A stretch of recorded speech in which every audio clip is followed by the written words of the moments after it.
Thank you for watching Amir Shakil 5858. I am Amir Budnam. Now the world news. By the American, European, Canadian news channels, African and Asian news channels reported the same news. For example, Al Jazeera, CNA, and CGTN. And African news. GMT 700, March 13, 2024. Migrants from all continents at Mexico border. Legislation to ban TikTok in USA.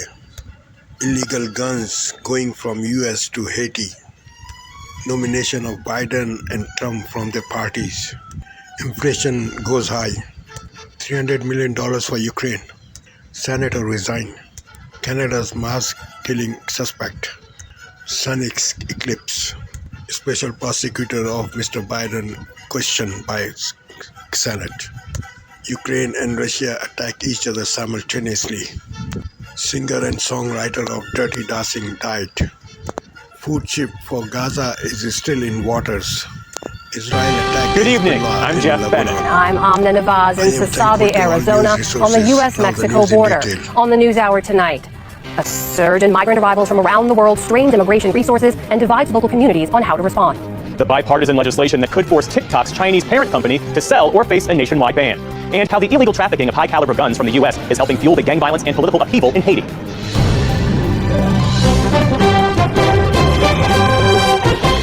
Major funding for the PBS NewsHour has been provided by the ongoing support of these individuals and institutions, and friends of the NewsHour, including Kathy and Paul Anderson, and Camilla and George Smith. These are people who are trying to change the world. Startups have this energy that energizes me. I'm thriving by helping others every day. People who know BDO. On an American Cruise Line's journey, travelers experience the maritime heritage and culture of the Maine coast and New England islands. Our fleet of small cruise ships explore American landscapes, seaside villages, and historic harbors, where you can experience local customs and cuisine. American Cruise Lines, proud sponsor of PBS NewsHour.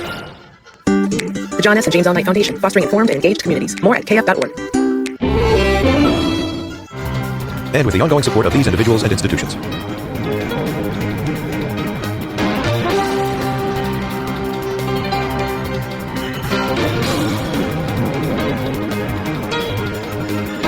This program was made possible by the Corporation for Public Broadcasting and by contributions to your PBS station from viewers like you. Thank you. Welcome to the NewsHour. The special counsel who said President Biden's age and memory factored into his decision not to charge the president for his retention of classified documents testified on Capitol Hill today. As William Brangham reports, Republicans sought answers as to why the president wasn't charged, while former President Donald Trump faces 40 charges for his handling of classified materials and obstructing justice.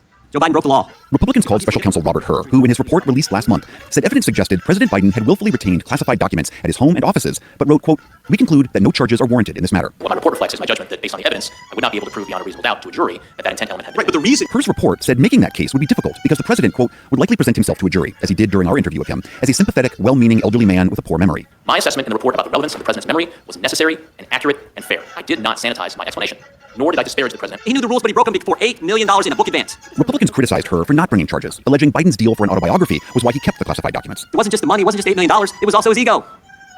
Pride and money is why he knowingly violated the rules. According to the transcript of the president's 5-hour interview with the special counsel last year, Biden at times spoke in great detail about decades-old events, but in other cases struggled to recall dates, like when he left the vice presidency or when his son died. How the hell dare he raise that? Democrats accused Hur of partisanship by inserting what they described as inflammatory language about the president's age and memory. You chose a general, pejorative reference to the president. You understood when you made that decision, didn't you, Mr. Hur, that you would ignite a political firestorm with that language, didn't you? Congressman, politics played no part whatsoever in my investigative steps. But you understood nevertheless, didn't you, Mr. Hur? You cannot tell me you're so naive as to think your words would not have created a political firestorm. You understood that, didn't you? But with the 2024 presidential election looming, partisanship was on full display. Republicans pointed to a perceived double standard, with Donald Trump facing 40 criminal charges for his handling of classified documents in a case brought by special counsel Jack Smith. The fact that the only person being prosecuted for this offense happens to be the president's political opponent makes this an unprecedented assault on our democracy. In his report, Hur lays out clear distinctions between the two cases. While Biden returned the documents and fully cooperated, Mr. Trump, quote, did the opposite and allegedly obstructed justice. President Trump was fundamentally incapable of taking advantage of even one of the many chances he was given to avoid those charges. Trump's trial is currently scheduled to begin in May, but his attorneys will argue later this week for a delay.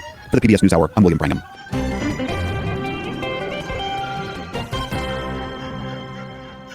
In the day's other headlines, President Biden and former President Trump are set to clinch their party's nominations in the latest batch of primaries. Voters in Georgia cast ballots today, and both parties also held primaries in Mississippi and Washington State. Hawaii held its GOP caucus. President Biden needs 96 delegates to claim the Democratic nomination. Mr. Trump needs 137 on the Republican side. Inflation isn't going away just yet. In fact, it inched higher in February. The Labor Department reports prices were up 0.4% last month, slightly more than analysts expected. That's a 3.2% rise on a year-over-year basis. Again, more than expected. The increase was driven by higher gas prices and housing costs. The Biden administration announced today it's found $300 million more to pay for new weapons for Ukraine. That's after House Republicans had blocked President Biden's request for $60 billion since December. White House officials said the money comes from cost savings at the Pentagon, but it's a temporary fix at best. This ammunition will keep Ukraine's guns firing for a period, but only a short period. It is nowhere near enough to meet Ukraine's battlefield needs, and it will not prevent Ukraine from running out of ammunition in the weeks to come. The arms package will include anti-aircraft munitions, artillery, and small arms ammunition and anti-armor systems. Shortly after the announcement, President Biden met with Poland's president and prime minister at the White House. He said the new aid is not enough, and he called on Congress again to act. Colorado Congressman Ken Buck made it official today. He's resigning his office next week. His departure leaves Republicans with 218 seats to 213 for Democrats. That's a working majority of just 2 votes. Buck belongs to the hard-right Freedom Caucus, but he's criticized efforts to impeach President Biden. An aid ship carrying 200 tons of food is on its way to Gaza tonight. It's meant to open a sea corridor that could feed hundreds of thousands of Palestinians. The ship set sail from Cyprus and is expected to arrive off northern Gaza in a few days. The Spanish aid group Open Arms arranged the transport. We don't know when the next boat will depart, but hopefully if this first mission goes okay, there will be others coming. And hopefully there will be other boats, and there will be other entities, or maybe European Union or other states joining this corridor. Meantime, Israel and the Lebanese group Hezbollah had one of their heaviest cross-border exchanges yet. Israeli airstrikes hit military sites in Lebanon's Bekaa Valley overnight, killing 1 person, and Hezbollah fired more than 100 rockets into northern Israel. Later, new Israeli strikes killed 2 more people. Back in this country, Boeing says it's adding extra inspections and audits in the production of its 737 planes to address quality problems. The company's president announced it today to employees. It comes amid reports that the FAA identified dozens of issues with 737 MAX jets after a door panel flew off one of the planes back in January. And on Wall Street, big tech stocks led a rally as traders shrugged off the news that inflation in February was worse than expected. The Dow Jones Industrial Average gained 235 points to close at 39,005. The Nasdaq rose 246 points. The S&P 500 added 57. Still to come on the NewsHour, why violent crime rates in most American cities are trending down, but Americans still think it's on the rise. A former White House lawyer starts over by forging a new musical path. And the U.S. Surgeon General discusses teen mental health with our student reporting labs.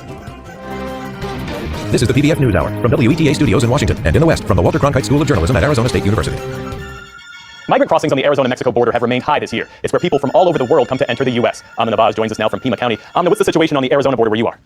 Yeah, Jeff, it's interesting for all the focus on Texas when it comes to our immigration conversations. It's actually been Arizona that's had one of the busiest border sections across the country so far this year. Along just this 262 miles of border that stretch in what's known as the Tucson sector that we're in right now, Border Patrol here logged some 50,000 apprehensions last year. That is up from what they've seen previously as well. And that's, of course, when we say apprehensions, people crossing without authorization between ports of entry. Just last week, in fact, the sector said they logged some 17,000 apprehensions. That's more than 1,700 a day. Now, the numbers across the entire stretch of the southern border are down slightly from those record highs we were reporting on at the end of last year. But it's worth noting that even those numbers are still nearly double what they saw about a year ago. We're also seeing geographic shifts from hearing from officials and sources here, meaning there are more migrants trying to make more remote and therefore more dangerous crossings that further stretches resources here because U.S. Border Patrol has to deploy more people further afield and often carry out rescue operations to bring those migrants in safely. Jeff? And you reported yesterday on how diverse the migrant population is in southern Mexico. You spoke to people from all over the world. Is the same true along the U.S. border, the southern U.S. border?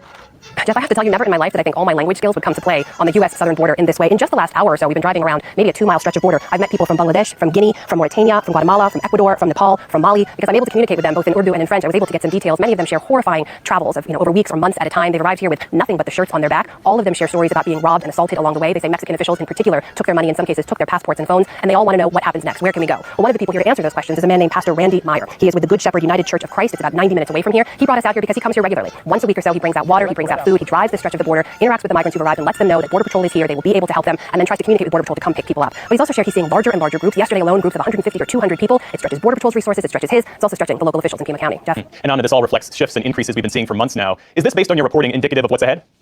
What's interesting is Pastor Meyer said that it wasn't until the last few months they started seeing people from this many countries arriving here in Arizona. That is definitely new. And the numbers, as we've seen and have been reporting, have been increasing dramatically. That is certainly new. The big question is whether this is a blip or whether this is indicative of what's to come. What we do know is that despite the drop we've seen over the last couple of months, we're starting to see that tick back up. Spring is ahead. Seasonally, that is when numbers also start to go up. The most worrying thing for people here that we talk to is that the resources to match those needs and support those migrants has also not gone up. So there's concern ahead about how to meet what is clearly a growing need without the resources to help them. Jeff? Amna Navaz in Pima County, Arizona tonight along the U.S.-Mexico border. Amna, thanks as always. Great to see you.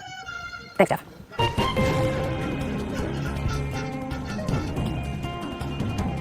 TikTok is once again in the crosshairs of Congress as the House of Representatives weighs a bill that would either require it to divest from its Chinese owner or face a ban nationwide. Congressional correspondent Lisa Desjardins takes a deeper look at the brewing battle over the nation's fastest-growing social media platform. Hey, we're going to call United States Congress? A young medium using an old method. Hi, I heard that you're trying to shut down TikTok. TikTokers have besieged Congress with calls. This is just a request for her to vote no on a sweeping bill that suddenly is on the fast track. Unanimous in committee last week. There were 50 ayes and 0 no's. The bill is adopted. The bill would force TikTok's Chinese parent company to either sell it or face a U.S. ban. Today's closed-door briefing about TikTok produced strong sentiment. Got a privately held company that is heavily owned by the Chinese Communist Party, so that's a problem. We want to make it something that is is not a fearful social media platform, but one that is very positive. And in order to do that, we have to see the divesting of it from the Chinese government. Here's the crux of the debate. TikTok's U.S. headquarters is in California, but it is controlled by a larger company, ByteDance, headquartered in Beijing. ByteDance also owns a separate but parallel Chinese version of TikTok called Douyin. The Communist Party has a small stake in that and a big voice, with a Communist Party official sitting on the board. A ByteDance whistleblower has charged that the Communist Party uses Douyin for spying on protesters and others. The concern is that there's a path for the Communist Party to access U.S. data. TikTok claims no, that it has walled off U.S. data.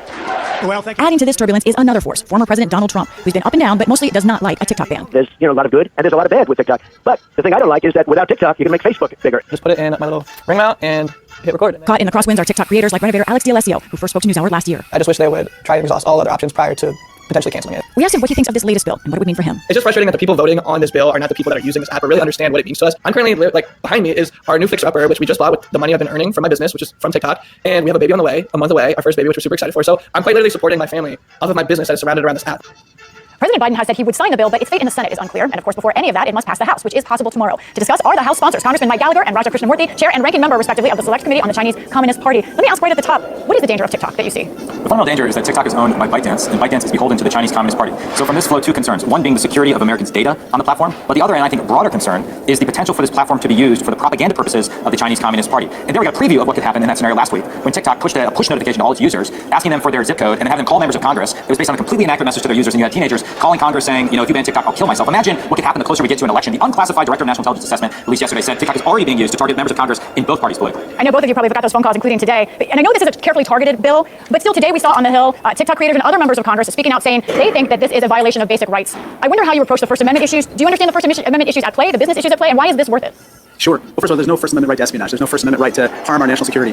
Basically, we commonly have foreign ownership laws with regard to broadcast outlets, telecoms, railroads, banks, and so forth. So this is not unusual. What we're saying is that an establishment such as this platform can basically engage in free speech as it is. We are not trying to ban the content or trying to discriminate between one type of speech versus another. What we're concerned about is the conduct of the platform and being used in the way that Mike alluded to. For instance, weaponizing data against people, endangering our national security in other ways, interfering in our elections, basically doing the things that go against our national security. So we want this platform to continue to operate. We don't want to ban it, but we are calling for a divestment of TikTok by ByteDance so that we can continue to have this platform operate, but without the control of the CCP. But realistically, Congressman Gallagher, wouldn't a possible effect be the loss of this content, the banning of this platform? Doesn't need to be. The TikTok user experience can continue and even improve as long as ByteDance decides to sell TikTok. That is the obvious solution that everybody wants. Even those who are invested in ByteDance should want that outcome. Because if TikTok's ever going to go public in an American market, it's simply not going to happen under the current ownership structure. And I would say the greatest threat to expression on TikTok, which this bill doesn't say anything about, is continued CCP manipulation of the algorithm and the lack of transparency surrounding TikTok's algorithm. So if you want the platform to continue and improve going forward, the only solution, the most responsible and prudent solution, is a separation. There was a Montana ban against TikTok, which was struck down, and that's not what I know it's not a ban that you have in the same way, but the judge took on some of your arguments in that case. The judge did not see a national security argument there, also felt that users are agreeing to give out their data. So I wonder how you respond to that idea from TikTok and ByteDance that there really isn't proof that they've maliciously harmed U.S. citizens. Well, first of all, in that particular Montana case, the judge basically said that Montana was not in a position to judge the national security interests of the country. In this case, the Biden administration is actually asking for this legislation. The Biden administration actually helped to fashion the legislation and is able to assert its authority in a way that the Montana legislature was not. The other thing I would just say is, again, what we know that TikTok has said about its own platform is untrue. TikTok said that its user data, American user data, is stored here in America or Singapore. That's false. Some of the data has been stored on PRC servers in China. Secondly, TikTok says that its data is not accessible to people in China. Again, false. Published reports show that Chinese-based ByteDance employees have routinely accessed this data unbeknownst to American users. And then third, TikTok says this data has not been weaponized in any way. Again, false. Published reports, including by journalists who were targeted by TikTok for reporting on these data access issues, have repeatedly said that their user location data was used against them. And so, we can't abide a situation where the company that says that it's not doing X, Y, and Z is actually doing it, and then just look away pretending there's no national security concern. In the last minute or so we have here, you've both seen classified information about this situation that most Americans don't have access to. But I wonder, considering that, what do you say to kids, perhaps Congressman Krishnamurthy, your kids who are TikTok age, about whether they should be using it, and to those content providers about why you're making this pretty profound move by the U.S. government? Well, my kids too. They're a little younger, but I got an 18, 14, and 7, so I'm ready for anything in Congress. But in all seriousness, my kids don't use it, although they've talked to me about it in the past because of the issues that I alluded to before. I'll just say, and Mike and I have mentioned this before, the content that you see on TikTok in the United States is so different than the content that you see on Douyin, which is the TikTok equivalent in China. In China, they promote content about healthy living, about STEM education, about calisthenics and exercise, even for young adults. Here in the United States, it's about drug paraphernalia, over-sexualization of teenagers, and it's constant content about suicidal ideation. That's wrong. We can't have that situation where the algorithm is manipulated in that way. With regard to legitimate content providers and others, we want you to be able to continue doing what you're doing. We just don't want to have this platform that's controlled by the CCP. I expect that just as before when we required the Chinese to divest Grindr, which was then controlled by a Chinese company, they quickly did it. There was no disruption of service to the users, and that's what we'll see with TikTok as well. And my message to my 3.5-year-old and 1.5-year-old is that they should do whatever Raja's kids are doing, because I've met them, they're extremely smart, and I want my kids to grow up and be as responsible and smart as Raja's kids. So I've outsourced my parenting to Raja in this case. I approve that message. Well, we appreciate both of you talking to us, and I'm sure your kids will be watching this on the show tonight. Congressman Mike Gallagher and Raja Krishnamurthy.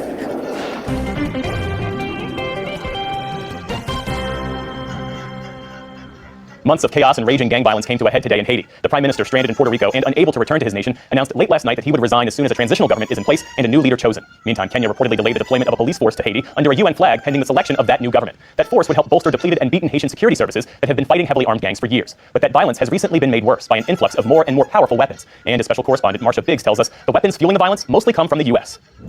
This is where the majority of weapons in Haiti come from, Miami, Florida. But not from the giant containers leaving the port of Miami, but from this 5-mile stretch up the Miami River, where officials say they're nearly impossible to find.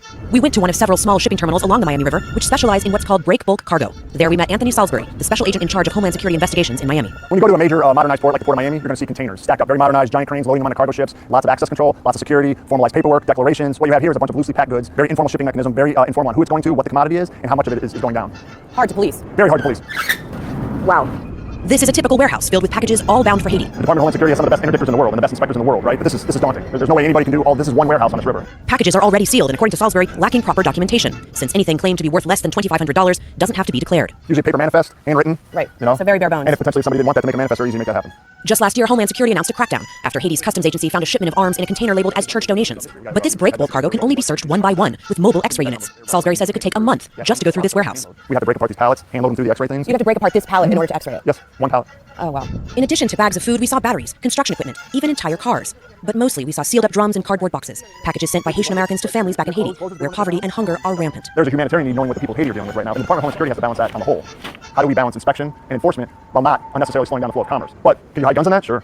A recent UN report states that the principal source of guns in Haiti is Florida. Guns bought through individual or straw man purchases in U.S. states where gun laws are lax. Handguns sold at Florida gun shows for $400 to $500 draw as much as 20 times more in Haiti. Are you seeing any sort of thread among these straw purchasers? Is there any indication that there may be some sort of organized, centralized structure that is leading this? Yes, absolutely. Our entire goal is always to look for the network behind the individual gun, the individual kilo, whatever it is. That's what HSI's goal is to identify the entire criminal network surrounding that illicit movement. We've increased our partnerships with our international operations and our foreign partner counterparts, where these weapons are heading. While law enforcement officials are focused on gun trafficking along the Miami River, members of Congress are focused on new legislation to determine who's actually buying those guns. When it comes to Haiti, we know gangs, the gang members, if you look at them, some of them aren't wearing shoes, their clothes are ripped, they have blood from the day before. These aren't people who can afford to do this. These people are actually hired, they are trained, they're given guns, and they're carrying out a mission. The real question is, what is the mission? Who is benefiting from instability? Before this latest round of violence, we sat down with Florida Democratic Congresswoman and Haitian American Sheila Sherflewis McCormick. She's co-sponsored the Haiti Criminal Collusion Transparency Act, now on its way to the Senate. It requires the State Department to present annual reports to Congress on ties between criminal gangs and political and economic elites in Haiti, information it doesn't routinely share. The State Department would have to report to the public any actors who participated in either funding the gangs, contributing to the gangs, sending guns, so we can all know who these people are and be able to levy sanctions against them. In addition to sanctions, last year the UN authorized a multinational security support mission in Haiti to be led by Kenyan forces with funding from the U.S. After a deal was finally reached last week to send 1,000 police officers, today Kenya put a hold on the deal until a new government is formed. And back in the U.S., Congress has only released a small portion of the funding. Yesterday, in light of the recent violence, Sherflewis McCormick reiterated support for the mission. Every day that we are waiting on appropriate funding, every moment that we're waiting on this mission, is every single day that we are actively losing lives of Haitian people and Americans who are in Haiti. But the mission has raised eyebrows among those familiar with Haiti's history and dark legacy of foreign intervention. The U.S. led a brutal occupation of Haiti in 1915 that lasted for almost 2 decades. And in 2010, UN peacekeepers brought cholera to the country, which killed almost 10,000 people and remains an epidemic to this day. Sherflewis McCormick is the only Haitian American member of Congress, and her district has one of the highest Haitian American populations in the country. For her, this is personal. We have to stop the torture. We have to stop kids from being recruited every single day. This is why I got elected. The reason why the Haitian people came together and said we need to have a Haitian American in Congress is for this time and this moment. For me to speak against people who are saying, no, don't intervene, let Haitians die. A major lifeline has been the humanitarian parole program, which allows vetted Haitians to legally live and work in the U.S. for 2 years. It's come under attack by Republicans who last month blocked a bipartisan border security bill. There are no visas coming out of Haiti. The only way out of Haiti right now is the parole program. If you remove the parole program, that is a death sentence for every Haitian living in Haiti. 8 million people we will condemn to a death sentence because you cannot leave. The only way you would get out is on the boats when you come to my borders in Miami. And I've gone to the detention centers. I looked them in their eyes. I've seen their pain. Or I've seen them at the border. So how do we tell them no? I'm sorry. While violence rages and humanitarian disaster looms, a pipeline to Haiti is vital for so many in need. But it's also a perfect way for gun smugglers to move the weapons that keep the conflict going. So this is where all those items that we just saw are going to end up, on a cargo hold on its way to Haiti. You can see how possible it would be to investigate all these items. Any one of them could be filled with guns. If you have a gun weapon inside $1 million US dollar, and you got 20 years in jail. But shipper Philome Charles says his company, God is Able Shipping, has been sending packages to Haiti for the last decade, and his customers know not to send weapons. If you have a gun to send it to Haiti, keep it for yourself. Nobody's able. While agents do make random inspections, often with mobile X-rays, Charles says they've never found anything. He says it's because he documents every package that comes in, and he trusts his system. So it looks very informal to us, to our eye, but what you're telling me is that you have information on each and every package. You know who is sending what. Yeah, you're the customer. You bring the boxes to send it to Haiti for your family. First, I'm going to ask you, your driver license. And second, your passport with a US visa, how you come to the United States. If you find something, we already know who made it to me. Well, like I said, relationships with you guys are important. Originally Haitian, Charles has lived in the U.S. for 38 years, and he says he has an allegiance to both countries. I have to protect both. My business, United States, and Haiti. My reputation. So far, I'm happy. So far, I'm still good. But do you worry about those stories giving people like yourself a bad name? We make sure we stand up for every piece of paper for each customer. Every mistake they have in the paper, we're not going to send nothing for you. Yet somehow, guns make it through. Whether it's the flow of weapons or the power of the gangs who wield them, shutting down either seems next to impossible. And it is the Haitians who suffer. For the PBS NewsHour, I'm Marcia Biggs in Miami, Florida.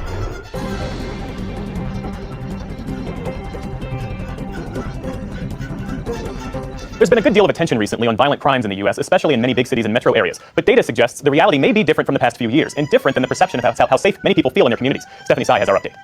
Jeff, several headlines recently have put a spotlight on murders and violent crime. That includes the death of Laken Riley, a 22-year-old nursing student in Georgia who was allegedly killed by a Venezuelan immigrant who entered the U.S. illegally. Her murder was front and center during last week's State of the Union. And in New York, Governor Kathy Hochul recently began deploying the National Guard to patrol the New York City subway. Homicides did surge in a number of places, including rural areas, during the pandemic. But recent data points to an overall drop in killings from 2022 to 2023. For a closer look at what the data tells us about crime in the U.S., I'm joined by Jeff Asher, a crime analyst and co-founder of Datalytics. Jeff, thank you so much for joining the NewsHour. I realize that every city has a different level of crime, but is it possible to make a broad assessment of where violent crime is overall right now compared to, say, 5 years ago? And I'm not just talking about homicides, but also crimes like rape, assaults, and carjacking. So it's a lot easier to do with homicide and murder than it is for other violent crimes. For the most part, violent crime has been largely steady for the last 10 to 15 or so years. It's something that in the pandemic, violent crime kind of fell. It rose a little bit and fell a little bit because a lot of violent crime is reliant on people being out and about. And so if people aren't out and walking around, it's harder to do random robberies. You see things like aggravated assaults fall. Murder makes up about 0.2% of all major crimes as counted by the FBI and has is a completely different set of rules behind it. It has a much easier time of tracking it, and agencies report it a lot more often. So we're able to see with a lot more confidence that murder surged enormously in 2020, seems to have stayed about that level, maybe rose a little bit in 2021, and then fell in 2022, and all of the data that we have available to us shows that there was a sizable decline in 2023. Can you say in which places violent crime or murders has not dropped and maybe even gotten worse? So there's certainly outliers. Anytime you're going to have 75 or 80% of the nation's big cities go one way, there's going to be 15 to 20% of the nation's big cities going the other way. And certainly places like Washington, D.C., Memphis, even Seattle have seen large increases in murder and haven't necessarily seen the decreases. Although in 2024, especially in D.C., the early evidence suggests that we may be in for a decline in 2024, though it's too early in the year to say quite for sure with respect to D.C. at least. With what you're saying, it doesn't sound like most places are going through a violent crime wave. What about non-violent crimes? For example, car thefts, which are reportedly surging in San Francisco, and other property crimes. So nationally, the long-term trend has been sharply declining property crime for most of the last 25 or 30 years. That continued and accelerated through the pandemic. Again, if nobody's shopping, nobody's going to be shoplifting. In 2022, there was a bit of a rebound, and then in 2023, there was a probably overall property crime fell, but auto theft surged. And you saw this because of posts on TikTok that showed certain models of certain cars are easier to steal and showed people essentially how to steal them, led to these enormous surges in auto thefts in a lot of cities. Not everywhere. It seems like it was more of a big city issue than small town or rural county, but you saw places that had just kind of overnight doubling of auto thefts or tripling of auto thefts. And it's very rare for a crime trend, one, to have such an obvious cause, and two, to just have a switch turn on and to see this enormous increase in or decrease in that type of crime. Jeff, a Gallup poll from late last year shows 63% of adults see the U.S. crime problem as very or extremely serious. So broadly speaking, do you see a disconnect between how people perceive crime levels and what you found in the data? So I would never say that people should not be concerned or find the number of crime, the level of crime necessarily to not be troubling or something that we shouldn't be striving to decrease. I think with that Gallup poll, what's more concerning to me is that 77% of Americans think that crime rose in the last year. And all of the evidence that we have show that murder declined and declined significantly, possibly the largest one-year decline ever. The preliminary data shows that violent crime and property crime likely fell. And so I think the real issue here is that we've created a situation where people either think crime is on the rise because the data shows it, or crime is on the rise but the data must be wrong, the data that's showing it's declining. And so I think that if we want to have effective policy solutions and effective response to crime, we have to be in a position to acknowledge when it's going down. And I think that requires people to have some level of trust and understanding in the data and be willing to approach the question honestly, because we all want to see crime and gun violence declining nationally. It's a question of what does the data show and how can we continue those trends. Jeff Asher with Datalytics. Thanks for joining the NewsHour. Thanks for having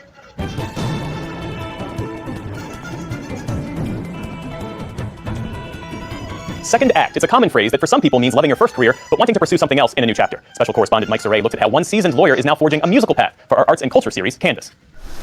Good evening, everyone. We are Paula Boggs Band out of Seattle, Washington. And we're about to serve up some Seattle brewed soul grass. Paula Boggs' mix of bluegrass, folk, gospel, and jazz, the diversity for many life experiences, before starting a new career in her late 50s as a singer-songwriter. My life is not a straight line, and often in my life journey, things have come at me from left field, and that has been the impetus for whatever came next. She learned to sing and play guitar in church choirs while growing up in Virginia and Europe, but had to put her music ambitions on hold when she joined the Army to pay for law school. That led to her first career in government as a White House staff attorney, a federal prosecutor, and advisor to 4 presidents. Thank you. After another major career change to corporate America, she eventually became Starbucks chief counsel. One of our most beloved leaders, Paula Boggs, has decided to retire. A family tragedy prompted her to leave Starbucks and the law at the height of her career to get back to her music as a way to grieve and to reset her priorities. It was a way to try to feel better about something very painful. Not long after my sister-in-law's death, I came to know about a 1-year songwriting course offered by the University of Washington. And so for a year, while still Starbucks general counsel, I took this course, and once a week for 3 hours, I was part of a community of songwriters. What's it like being at the top of one profession, in your case the law, corporate law, to start at the bottom virtually with recording, touring, songwriting? It's humbling. It's really, really humbling. The good thing for me, though, is this is not the first time I've been thrown into something where I was a rookie. She started her band in Seattle, which included another lawyer, and had to learn how to arrange and self-record her music compositions with different variations of the band. The corporate jets and limos from her business career are long gone. When she tours with the band now, mostly on the West Coast and mostly at small clubs. To middle-aged audiences, her band is cultivated through public radio stations' airplay and music streaming channels. The bias in music is it's a young person's thing. So there is suspicion or doubt or whatever when someone like me is, clawing to try to make, a name for herself. The music I write, we make, isn't going to be everybody's tea. What I own is for us to be the best at what we do. And whether the audience is one or two or many more than that. Some of her music addresses issues she thinks the country should be more concerned about, like racial disparities, especially for young black men. She believes the richness of her personal history and life experiences, which all songwriters ultimately rely on, can compensate for her late start in the business. Whoever receives your music, it becomes theirs. And whatever story they want to build around this song, they can do that. And I don't know when I'll see you again. The inspiration for a new song and how that unfolds, all of those things are part of this experience. You've had such success in all your other careers. What are the metrics for success now as a singer-songwriter, starting out a little bit late in life? Oh, newsflash, I'll never be Beyonce, right? But there's also the measure of how are you doing compared with how you were doing last year. Their latest album is probably called Janice, named after the Greek god for beginnings and endings, which pretty much sums up Paula Bog's very diverse professional career and her constant search for more meaning in her work. So we dance last morning. I'm not here to tell you I've figured it out. I'm here to tell you and share with you some of those milestones in my life that have led to what I hope is a more authentic life. Is the real Paula Boggs now standing on stage? Absolutely. In Technicolor. For the PBS NewsHour, I'm Mike Saray in Mill Valley, California.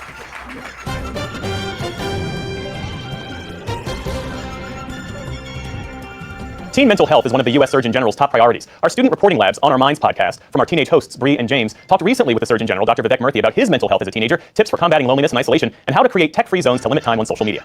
Hi, Dr. Murthy. Thank you so much for speaking with us today. Oh, I'm so glad to be with you, James and Bree. Excited we're having this conversation. One of your top priorities for our country is youth mental health. Most of us struggle in some way, but what did you struggle with when you were our age? And did you ever ask for help? I struggled a lot as a teenager. I don't think a lot of people need that. I put a lot of pressure on myself to sort of excel in certain sort of areas of academia in terms of schoolwork and stuff like that. And I think it's probably safe to say that in some places my standards were unreasonable. I was also struggling a lot with loneliness as a kid. I was really shy and I was very introverted. I actually really wanted to hang out with other kids, but it took me longer to make friends. To your question, Bree, I didn't talk to people about it because I was ashamed, and also it wasn't something I heard other people talking about either. So I kept it all bottled up inside, and I can tell you from experience that was not a good strategy.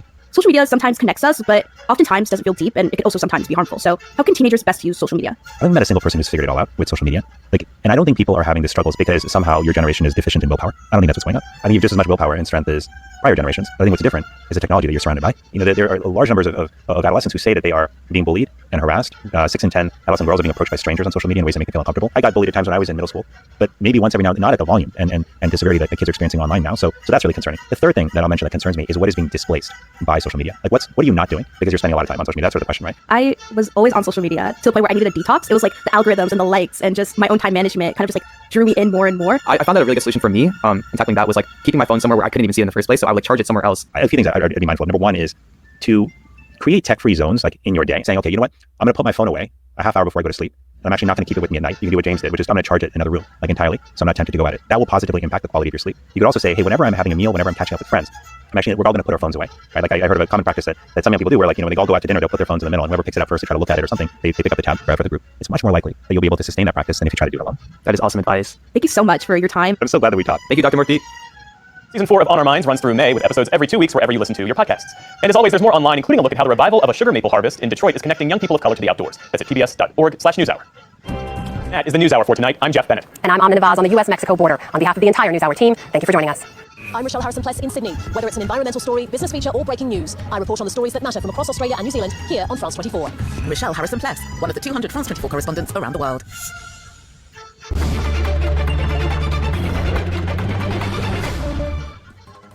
Ukraine launches drone and land attacks inside Russia as French lawmakers approve the government's Ukraine strategy at the National Assembly. Prime Minister Gabriel Attal says the war has reached a tipping point. As the UN warns of famine in Gaza, world nations begin sending aid by sea. One Spanish charity ship is on its way from Cyprus, while 4 US Navy vessels have set sail to build a temporary pier. The US and the UN expressed concern about an Indian citizenship amnesty for illegal migrants, calling it fundamentally discriminatory. The act only applies to non-Muslims, leading to protests in the country. If you're just joining us, welcome to the France 24 newsroom in Paris. I'm Alexander Alcott. Now, French lawmakers have backed ongoing support for Ukraine in a non-binding vote at the National Assembly. The decision followed an animated debate over the government's Ukraine strategy, including a bilateral security agreement signed by President Macron and Ukrainian President Zelensky last month. Monty Francis has the story. Before the debate began, French lawmakers in the National Assembly applauded the Ukrainian ambassador when he appeared in the gallery. The French Prime Minister then warned of what he called tangible dangers for France if Russia defeats Kyiv on the battlefield. We're at a tipping point in this conflict. If Ukraine loses, we lose as well. Gabriel Attal telling lawmakers the choice was clear. If you vote against this, you give Vladimir Putin everything he wants and is waiting for. If you abstain, you're running away from your historical responsibilities. Among those to abstain, members of the National Rally Party, represented by Marine Le Pen, who expressed support for Ukraine but called the vote a false choice. An unworthy choice you're trying to impose on us. Either we are pro-Macron or we are accused of being pro-Putin. Among those to vote against the government's Ukraine strategy, members of the far-left France Embaud Party and the French Communist Party, calling it a vote against war. It's an agreement that doesn't draw a red line, has no perspective of peace, and will lead to military escalation. In the end, the Conservative Republicans Party joined Macron's coalition, delivering a symbolic victory to the president as the war in Ukraine enters a third year. The same text is set to be heard by the upper house, the Senate, on Wednesday. Well, that vote came as Ukraine launched a wave of drone strikes deep inside Russia, hitting at least 2 oil facilities, while pro-Ukrainian militias staged daring cross-border raids. The Russian Defense Ministry said its forces had thwarted the incursion, killing 234 fighters in the process. It comes a day after Ukrainian President Zelensky said his forces have halted Russian advances on the eastern front. These pictures, published by a pro-Ukraine paramilitary group, claim to show a gun battle on the border. They, along with other volunteers fighting for Ukraine, say they broke into the Russian regions of Kursk and Belgorod and claim to have captured a village. The Russian Freedom Legion, the Russian Volunteer Corps, and the Siberian Battalion began today a liberation campaign into the territory occupied by the Putin regime. An infiltration that was confirmed by Kursk authorities, who added that they would close schools in the area until the end of the week. Friends, it was a restless night for all of us today. A massive attack by unarmed aircraft took place. There was an attempt to break through by a sabotage reconnaissance group. There was a gun battle, but no breakthrough. Moscow said it had deployed warplanes, rockets, and artillery to fend off multiple attacks in 8 regions, some deep inside Russia, with drone strikes hitting at least 2 oil facilities. The mayor of Belgorod, meanwhile, published these photos of an alleged Ukrainian strike on the city hall. It was the latest display of Kyiv's drone capacity, which has expanded in the face of holdups to Western aid that have limited its ability to go on the offensive. Ukrainian troops had been losing ground to Russia over the last 3 months, but on Monday, Ukrainian President Zelensky told French media that the situation was now much better than it has been. Kyiv has also been scoring points in the air, claiming last month to have shot down a record number of Russian planes ahead of an expected delivery of F-16 fighter jets from its Western allies. Russia, meanwhile, said that its forces had captured a village in the eastern Donetsk region of Ukraine, where Russian troops have made recent gains. Now, a Russian military transport plane has crashed while taking off from an airbase in the west of the country with 15 people on board. Russian media showed footage of the Soviet-era heavy-lift aircraft as it was going down, with at least 1 engine on fire. The Defense Ministry hasn't revealed whether there were any survivors. Polish leaders visiting the White House are calling on NATO allies to significantly increase defense spending up to 3% of GDP and urge the US Congress to end squabbling over replenishing funds for Ukraine. This came as the Biden administration announced a massive new weapons delivery for Kyiv. On a joint visit to the White House, Poland's political rivals President Andrzej Duda and Prime Minister Donald Tusk put their differences aside to urge Washington to send more aid to Ukraine. President Biden invited the 2 leaders to mark the 25th anniversary of Poland's accession to NATO. A quarter of a century on, Warsaw says the alliance is facing its biggest threat as Russia presses on with the war. There can be no safe Europe without a strong Poland. And of course, I would say also that there can be no just Europe without a free and independent Ukraine. Poland fears it could be Russia's next target if Ukraine doesn't win the war. In a bid to avoid this scenario, President Duda says each NATO member should spend at least 3% of its own economy on defense. Poland has already committed 4% of its spending to military needs, double the current target of 2% for NATO countries. 2% was good 10 years ago. Now, 3% is required in response to the full-scale war launched by Russia right beyond NATO's eastern border. While Biden has held Poland's current defense spending, Washington says the call for NATO members to increase their budgets may be overly ambitious. In the meantime, it's sending aid directly to Ukraine to hold Russia back. The US will now give Kyiv $300 million worth of much-needed military equipment. Today, the United States is announcing an emergency package for Ukraine using cost savings from previously approved Pentagon contracts. The package includes munitions and rounds to help Ukraine hold the line against Russia's brutal attacks. This latest announcement may not be enough to appease Warsaw or Kyiv. They want Congress to break its impasse over legislation to provide an additional $60 billion in security aid to Ukraine, which House Republicans are currently blocking. Moving on to other world news, and this Tuesday, 4 US Army boats set sail for Gaza, loaded with equipment to make a temporary pier for aid deliveries with the war-torn enclave on the brink of famine, according to the UN. Separately, a Spanish charity ship taking 200 tons of food aid set off from the Mediterranean island of Cyprus, aiming to pioneer a so-called maritime corridor. Israeli warplanes have struck Hezbollah targets deep inside Lebanon for a second consecutive day, killing at least 2 people. The IDF said Hezbollah command centers had been hit in response to rocket launches into northern Israel earlier in the day. Targeting deep inside Lebanon for a second consecutive day, the Israeli military said its fighter jets struck 2 Hezbollah military command centers in the Baalbek area. A Lebanese security source said the towns of Saran and Nabit Shit were hit. The IDF released a video saying it had now struck 4,500 Hezbollah targets in Lebanon and Syria, as well as towns close to the border with Israel. The number of targets we have struck and the number of targets we approve each day and each week is, in my view, very impressive. The strikes were in response to Hezbollah rocket fire on northern Israel earlier on Tuesday. Hezbollah had said it launched more than 100 Katyusha rockets at 2 military bases in the Israeli-occupied Golan Heights, in reprisal for an earlier Israeli strike on Baalbek late on Monday. Local authorities said homes and infrastructure were damaged. This was an oil plant, and there was also an economy and agriculture office. I don't understand why Israel hit it. Our enemy should confront us face to face, not confront civilians. Hezbollah has repeatedly said it will only stop its attacks on Israel with a ceasefire in Gaza. The Israeli defense minister recently said any truce in Gaza would not change Israel's goal of pushing Hezbollah out of southern Lebanon. Since the Gaza war erupted in October, Hamas ally Hezbollah and Israel have exchanged near daily fire across the border. Sudan's army said on Tuesday it's taken control of the state broadcast building from the Rapid Support Forces, its paramilitary rival, that seized the site in the first days of the war almost 11 months ago. Broadcast headquarters lies in Omdurman, near Khartoum, where the army has claimed recent gains after a string of military losses. It's a symbolic advance for the Sudanese army. These pictures show them retaking the battle-scarred state TV and radio HQ in Omdurman, as an emotional presenter describes the scene from Port Sudan, where journalists have been broadcasting from since their building was seized by the RSF last year. Restoring the heart to its rightful place to beat again. Thank you to the soldiers for restoring to us the breath that was stopped when these rebel militias occupied the radio and television building. The war between the RSF and the army has devastated the capital since it erupted last April amid tensions over a plan for transition to civilian rule, and created the world's biggest displacement crisis. More than 10 million people were forced to leave their homes either to safer areas inside Sudan or to neighbouring countries. Aid agencies say hundreds of thousands are starving amid a lack of food aid. They say they need more funding, but also a truce to allow aid to be distributed securely in Sudan. Battles have continued, though, despite a call for a ceasefire during Ramadan from the UN Security Council. It was welcomed by the RSF, but rejected by a senior general in the army, as it makes recent gains after being on the back foot militarily through much of the war. The United States government and the United Nations have expressed concern about a contentious religion-based citizenship law in India. It offers amnesty only to non-Muslim illegal migrants from neighbouring countries. The government announced its implementation on Monday. Protests have been taking place nationwide ever since. Muslims in New Delhi have gathered here to break their fast. As the holy month of Ramadan gets underway, the implementation of a controversial law has cast a shadow over the community. The legislation offers citizenship to religious minorities from neighbouring countries, but not to Muslims. As per my opinion, it is not right, because basically you are not including the Muslim community. India is like that. Here we have a Hindu, Muslim, Sikh, even Christians as well. I want everyone to be like equal. Protests have been erupting across India since the announcement was made on Monday. The government is implementing the Citizenship Amendment Act, passed back in 2019, which provides a fast track to naturalisation for Hindus, Parsis, Sikhs, Buddhists, Jains and Christians who fled to India from Afghanistan, Bangladesh and Pakistan before the end of 2014. And though the news was welcomed by those included, critics say the law is anti-Muslim and violates the secular principles enshrined in the Constitution. The government, for its part, argues the law aims to give sanctuary to people fleeing religious persecution. The word is very important. Those who came to India due to religious persecution were our citizens. The aim of this law is only to give them citizenship, not to take away the citizenship of others. I don't understand why the opposition is protesting. Opponents of the law say faith cannot be made a condition of citizenship, many fearing it's part of a nationalist agenda that threatens to target Muslims and move the country closer to a Hindu nation. And finally, Space One was hoping to become the first private Japanese company to launch a satellite into orbit, but their first attempt resulted in catastrophic failure just a few seconds after blasting off from the tip of the Kai Peninsula. The 4-stage solid fuel rocket exploded, turning the launch pad into a fiery inferno. The 18-meter Kairos rocket was carrying a Japanese government spy satellite. There's no immediate indication of what went wrong. We'll leave you with these pictures. Stay tuned to France 24.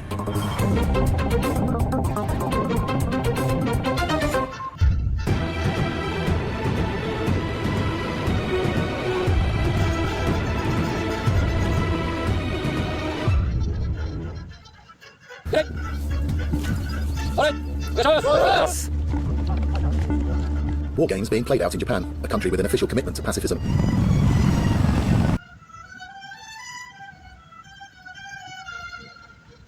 Tonight, the fireworks on Capitol Hill, the special counsel and the Biden documents investigation grilled by both parties. Also, the images just in tonight, the deadly house explosion. Neighbors say they could feel it in their chest. First, the Democrats and Republicans going after special counsel Robert Hur after his report on President Biden's handling of classified documents. Hur determined that Biden should not be prosecuted, but took aim at the president's memory. Tonight, the fierce questioning from both sides. Those new images coming in, the deadly house explosion near Pittsburgh, at least 2 people killed. Tonight, the blast leaving a crater in the ground. The Boeing whistleblower found dead. The former employee, 32 years, alleging safety issues at Boeing. Authorities tonight say he took his own life. Meantime, tonight, the new report and what it reveals about multiple Boeing audits. Tonight, Israeli forces now confirming the death of an American citizen killed by Hamas during the October 7th attack. Tonight, 2 simultaneous attacks inside Russia by fighters supporting Ukraine. Body camera video tonight showing those fighters storming over the border, and Russia responding with a deadly missile attack in President Zelensky's hometown. Meantime, tonight, did Donald Trump just tell Hungary's prime minister that Trump would not spend a penny more on Ukraine if elected? Tonight, what the Trump campaign is now saying, and what the Biden campaign is saying about Trump meeting with Hungary's autocratic leader in the first place.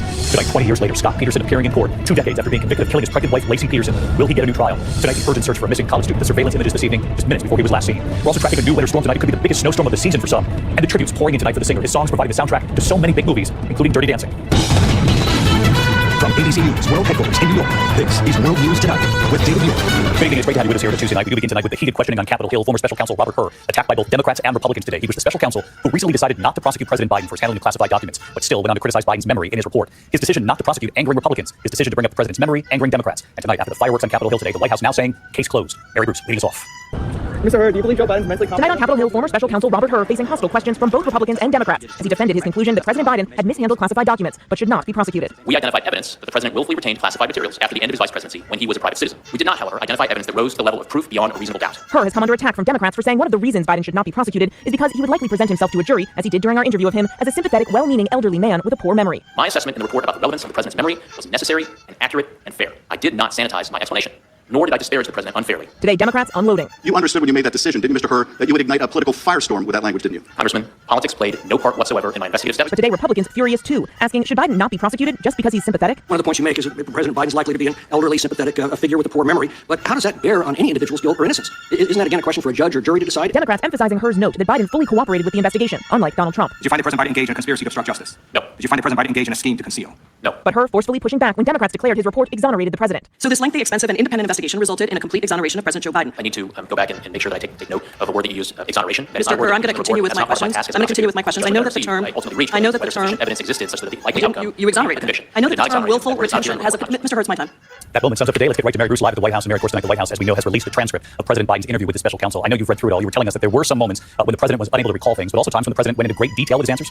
David, the transcript of the president's 5-hour interview with the special counsel really paints a nuanced picture. There are moments where the president's memory lapses. For instance, while he can recall the day his son Beau died, he struggles to remember the year and has to be prompted repeatedly by his staff. But the president also offers vivid descriptions of years-old events. He is conversational. He jokes around with the interviewers, and yes, he does go off on several tangents, but that is not unusual for this president. David. Mary Bruce leading us off from the White House tonight. Mary, thank you. To the other news this Tuesday night and to the images just coming in at this hour, the moment of the blast after a deadly home explosion outside Pittsburgh, killing 2. The staggering damage tonight, the home in splinters, only the foundation left behind. The bodies of the man and woman found inside, and the description from the neighbors tonight, what the blast felt like far and wide. Here's Ariel Reshef.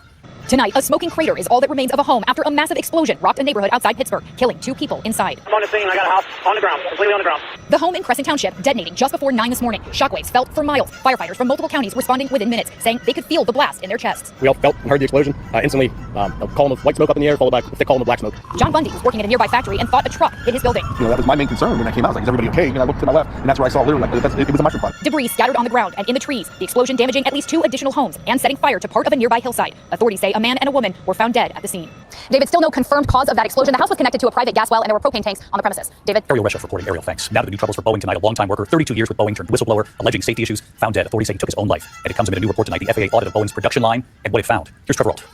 Tonight, a Boeing whistleblower now dead from an apparent suicide only days after his lawyer says he'd been deposed. John Barnett worked for Boeing for 32 years and was involved in a lawsuit alleging serious safety concerns with the 787 Dreamliner and retaliation from the company. His lawyers say Barnett was in very good spirits, and we didn't see any indication he would take his own life. But police in South Carolina say he died Saturday from a self-inflicted gunshot wound to the head. His body found inside a car in a hotel parking lot. In January, just weeks after a door plug flew off in Alaska Airlines Boeing 737 MAX 9, Barnett spoke with TMZ Live. What we're seeing with the door plug blowout is what I've seen with the rest of the airplane, as far as jobs not being completed properly, inspection steps being removed, issues being ignored. Since that incident, a 6-week FAA review of the Boeing production line has raised new concerns. The New York Times reporting Boeing failed 33 of 89 audits, and Boeing supplier Spirit Aerosystems, which builds the 737 MAX fuselage, failed more than half of its 13 audits. As difficult and as painful these inspections are for Boeing, they will help them get back to basics to be able to begin to earn the trust of the FAA and the flying public. David, Boeing says they are saddened by John Barnett's passing, but his attorneys say they're shocked. They're calling for a full police investigation into his death. David. All right, Trevor Ault tonight. Thank you, Trevor. Overseas tonight, and there is word an American citizen who for a long time was believed to be a hostage was instead killed in the attack on Israel by Hamas on October 7th. His body held by Hamas in Gaza ever since. Matt Gutman from Israel tonight.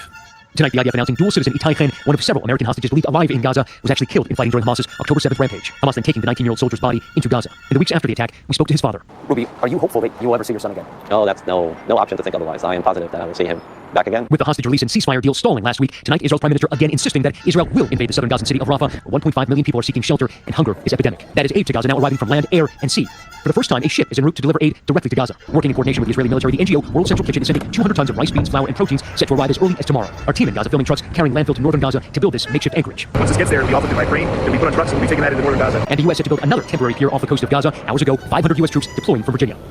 David, back to that World Central Kitchen aid ship. It's part of a major pilot program approved by Israel. And the hope is to start a maritime convoy of ships delivering aid directly to northern Gaza, where the hunger is most severe. David. All right, Matt Gutman in Jerusalem. Thanks, Matt. We turn now to Russia, and tonight word of 2 simultaneous attacks inside Russia by fighters supporting Ukraine. And this evening here, the body camera video showing those fighters storming over the border, and Russia responding with a deadly missile attack in President Zelensky's hometown. And President Biden's announcement tonight that some U.S. help is now on the way, while Congress continues to largely stand in the way of aiding Ukraine. Here's James Longman.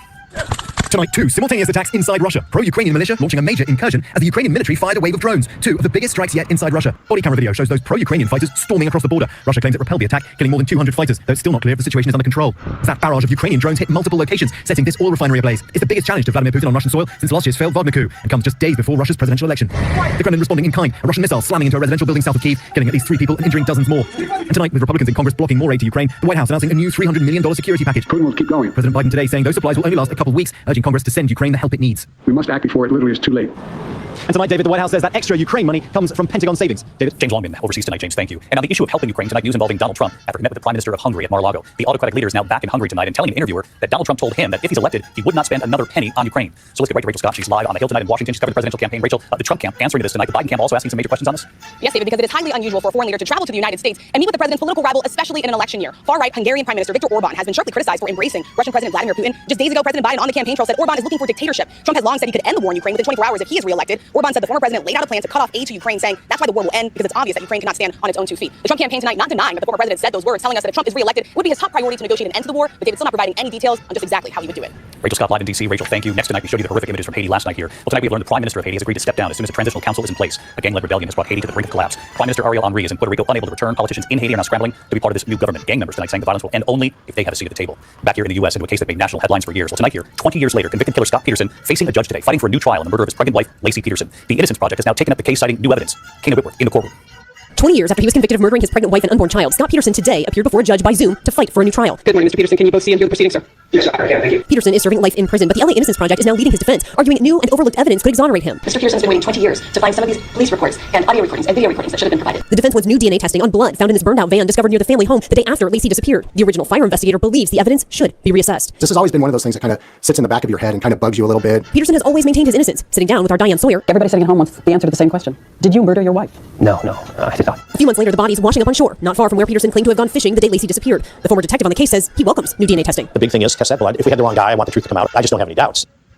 And David, the Innocence Project thinks that a burglary across the street from the Peterson home could be connected to Lacey's murder, and a decision on retesting DNA could come as early as May. David? We know you'll stay on it, Kana Whitworth. Thank you. Now to the economy tonight, a new report suggesting the inflation fight has stalled. Consumer prices in February were up 3.2% from a year ago. That's slightly above what was expected. The cost of gas and rent rising last month, but food prices were flat. The Federal Reserve meets next week, and analysts still think an interest rate cut could come this summer. When we come back here tonight, the urgent search for missing college students, surveillance images right here tonight, minutes before he was last seen. Also, this new winter storm tonight could be the biggest snowstorm of the season for some, and then the tributes to the singer-songwriter behind several movie soundtrack hits, including a song you'll remember from Dirty Dancing. Tonight, a desperate search is now underway for a missing college student in Nashville. University of Missouri senior Riley Strain was visiting Nashville, last seen at a bar with members of his fraternity 4 days ago. Police say surveillance video shows him on a sidewalk just minutes before he vanished. Authorities are now searching the downtown area and a nearby river. When we come back here tonight, we're tracking a new winter storm, and the singer-songwriter, his music helped define the 70s and 80s, and you'll remember the music. To the index tonight, we're tracking a new winter storm. 9 states on alert from California to Colorado. Heavy snow, winds gusting up to 60 miles per hour. Denver tonight, bracing for what could be its biggest storm of the season. Severe weather tomorrow and Thursday from Texas to Iowa, damaging winds and possible tornadoes. When we come back here tonight, the singer whose music had its own role in so many movies you'll remember, including Dirty Dancing and Footloose. ABC World News Tonight with David Muir, sponsored by Pacific Life, creating financial security for more than 150 years. Finally tonight here, celebrating singer-songwriter Eric Carmen. So many unforgettable hits and so many iconic movies. His rock songs, his soaring ballads helped define the 70s and 80s. Eric Carmen, his 1976 hit, All By Myself.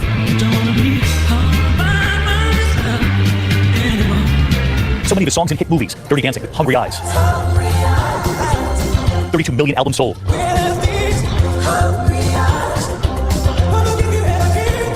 Writing Almost Paradise for Footloose. He was lead singer for the Raspberries with Go All the Way. Soon breaking out on his own, so many hits, including Make Me Lose Control. Overnight, Eric Carmen's wife Amy sang it brought him great joy to know that for decades, his music touched so many and will be his lasting legacy. Sure takes it back, doesn't it? Celebrating the music of Eric Carmen tonight. I'll see you right back here tomorrow. Good night. Thank you for making World News Tonight with David Muir, America's most watched newscast.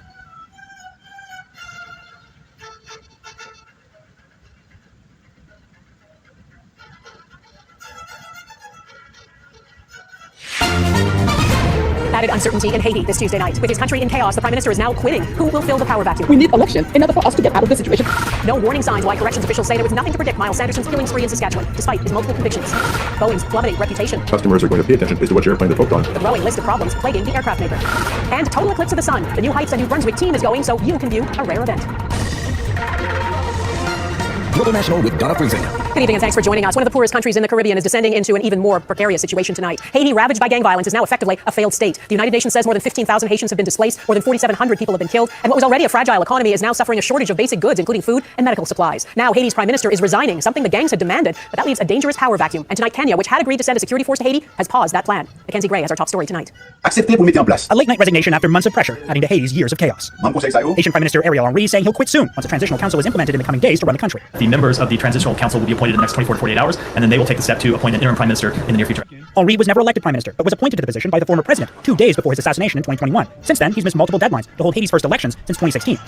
In that time, Haiti's seen widespread protests, law and order essentially falling apart, and in recent weeks, gangs have taken over the main airport, port, and most of the capital, leading to nearly 1,200 killed and 700 injured. There's been so much bloodshed and destruction in the meantime that it's quite tragic to see what it took to get us to this point. But today, the streets seem normal after weeks of gang fighting crippled Port-au-Prince. The shoemaker saying it's time for Haiti to find someone who can get the country back on track. We need election in order for us to get out of the situation that we're in so we can have true leadership. So let's test it out.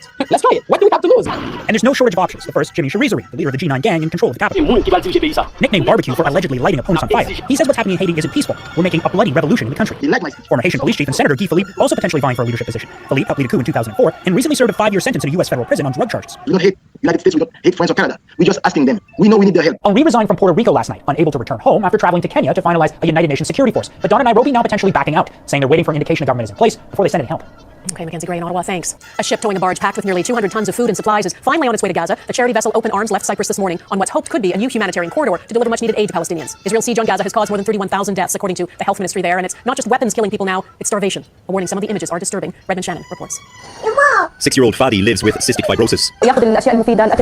His mother says he needs a high-calorie diet with fresh produce, but that is not available in northern Gaza. His hospital bed is a 10-minute drive from the Erez border crossing. Israel has kept that checkpoint closed since the October 7th Hamas attacks, and it has greatly limited aid routes from the south too. The United Nations says airdrops are barely scratching the surface of need.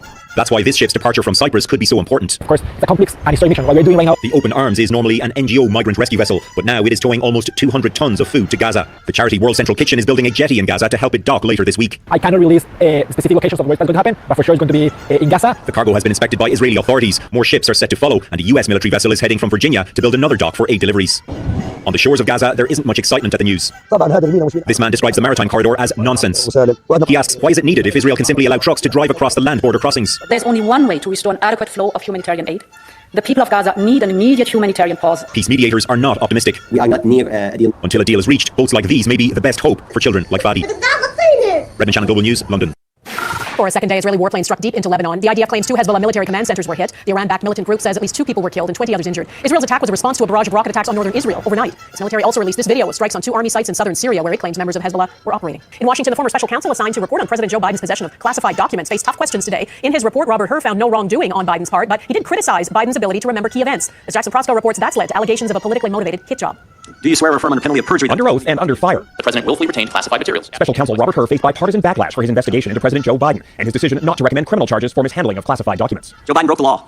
But because he's a forgetful old man who would appear sympathetic to a jury, Mr. Hur chose not to bring charges. Hur already faced deep criticism from Democrats for claiming Biden had a poor memory by alleging the president could not remember key dates, including the date of his son's death. How the hell dare you raise that? My assessment in the report about the relevance of the president's memory was necessary and accurate and fair. But a newly released transcript of Hur's full interview with Biden shows the president did in fact remember the day and month of Beau Biden's death, May 30th, correctly. More fuel for the fiery hearing. You don't gratuitously add language that you know will be useful in a political campaign. You were not born yesterday. You understood exactly what you were doing. Partisan politics had no place whatsoever in my work. At the same time, Republicans seized on what they claim is a double standard, as former President Donald Trump faces multiple criminal charges for his willful retention of classified documents. Donald Trump's being prosecuted for exactly the same act that you've documented that Joe Biden committed. There are in fact key differences. Biden cooperated and returned documents when asked. Trump allegedly did not. I never do anything about that. And in an exclusive interview with CNN, a former Trump employee says he helped load boxes of documents onto a plane, just as Trump was meeting with the Justice Department. They were the boxes that were in the indictment, the white banker's boxes. That's what I remember loading. Republicans had hoped to use this hearing to advance their case against President Biden. Instead, they opened the door to a lengthy discussion about Donald Trump's possession of classified documents, something he still faces trial for.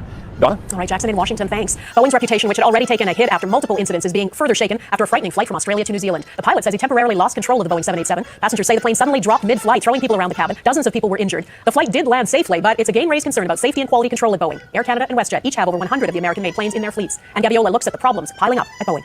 Terrifying, traumatic. The pilot of this Boeing Dreamliner says he temporarily lost control of the aircraft. It happened about 2 hours into the flight from Sydney to Auckland and is under investigation. Then I looked up to see the gentleman that was sitting next to me on the roof of the plane.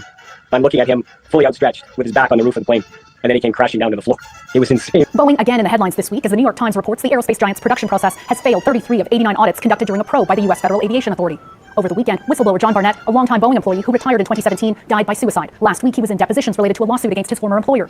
His family says he tried to highlight serious concerns, but was met with a culture of concealment that valued profits over safety. Boeing tells Global News, "We are saddened by Mr. Barnett's passing, and our thoughts are with his family and friends." Aviation advisor Robert Kokonis says Boeing's troubles date back to 2019, when its 737 MAX planes were grounded worldwide. That came after 2 deadly crashes involving its aircraft, killing 346 people. I wouldn't call it deep rot, but there's certainly something systemically or fundamentally wrong with the safety culture and attention that Boeing gives to its services. He says it's an urgent wake-up call to American authorities to ensure Boeing's safety issues are fixed. Business professor Richard Powers says without sweeping changes at U.S.-based Boeing, its biggest rival, Europe-based Airbus, will likely widen its lead in the industry. Remember, the reputation damage is not only with Boeing, but it's the airline as well. So does Air Canada want to put a huge order in for Boeing when there's concerns about the quality and the safety record that the airline has? Probably not. There are also multiple reports the U.S. Department of Justice has opened a criminal investigation into the Boeing jetliner incident in January, where a door plug blew off an Alaska Airlines flight. Boeing pointed Global News to a statement from the CEO saying increased scrutiny will make the company better. Some analysts say history suggests otherwise. Donna? And Gaviola, thanks. A government review has found there were no indicators to predict Miles Sanderson's deadly rampage in Saskatchewan in September of 2022. He'd been released from prison after serving 2/3 of a 4-year sentence. The 32-year-old killed 11 people and injured 17 others on James Smith Cree Nation and in the village of Weldon. The probe into his release found Correctional Service and Parole Board officials acted reasonably and appropriately. It did find failures in how Sanderson's mental health was managed in prison and in the assessment of his violent history. It says there was significant information that Sanderson was at risk for both general acts of violence and acts of domestic violence, particularly if he was misusing substances. The review makes 14 recommendations, including more time and resources for parole board members dealing with these types of cases, and new policies and training for correctional service staff assessing mental health and domestic violence risks. Sanderson died of a cocaine overdose shortly after his arrest. unrest. Protecting people doing dangerous work. Coming up, the Canadian connection to an innovation helping Ukrainians find landmines on their land.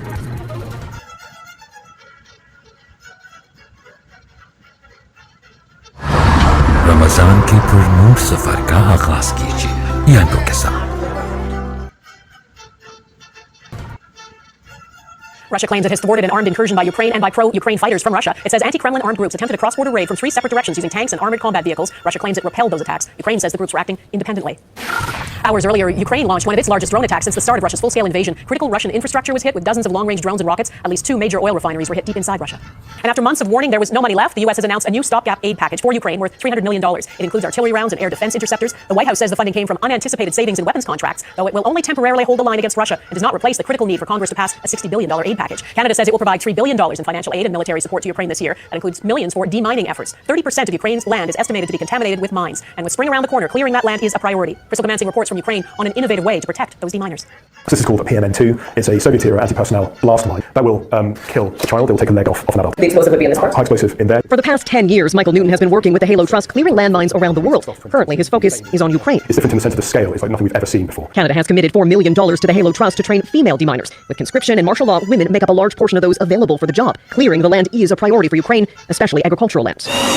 Like many things related to Ukraine's defense, innovation is key. The founder of Ukraine Springs Company had a relative injured by a landmine, which put him on a quest to create something to protect military deminers, also called sappers. Global News visited the facility where Igor Yafomenko makes protective shoes in late February. Some of the parts are 3D printed, others purchased. I have a snowboard at home, and this is scraps for snowboard. Easily acquired snowboard bindings combined with a Canadian spider boot design he found online. The raised shoe avoids direct pressure on a mine's detonator and reduces exposure to the blast. The shoes have been tested using different types of mines, including the PMN2s, and Ukraine's Emergency State Services has signed off on them. This is a sapper shoe that was used in that test video, and you can see it is still pretty much intact, it's still functional, and the test dummy still has its leg. Still really want to help everybody. It's very emotional when someone sends you a message in Twitter or Viber, in Facebook. They told me thank you for saving my leg. It's very emotional for me. Locally produced protective gear is a step in helping those clear the land, but there is still a long and active front line, and Newton says the true extent of Ukraine's mine problem won't be known until the war ends. Crystal Gamansing, Global News, London. Hockey hangout ahead. Celine Dion makes a surprise appearance at an Edmonton Oilers game.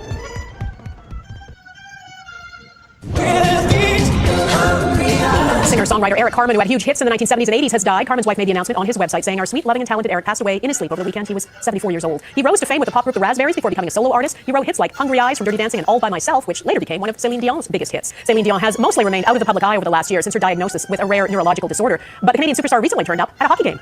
Exciting to meet those big guys, like just like on flat shoes. I cannot imagine like on skates with all the equipment and like going like.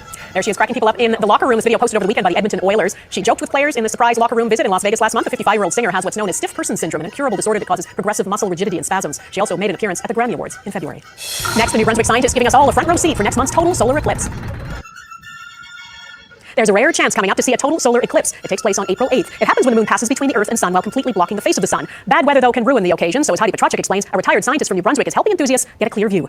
When the moon aligns itself between the Earth and the Sun April 8th, Canadians in the right places at the right times will have the chance to see a rare total solar eclipse. The total phase of the eclipse comes closer to more citizens' actual places where they live than I think any eclipse in history. I've been working on the IMU calibration. Enter retired medical physicist David Hunter of Florenceville, New Brunswick, determined to help as many people as possible witness the event after his last attempt as a child back in 1970 on a trip to Nova Scotia ended in disappointment. And I got there, my parents took me there, and it was cloudy. So decades later, he and a team of local scientists have created their way to see the eclipse above the clouds.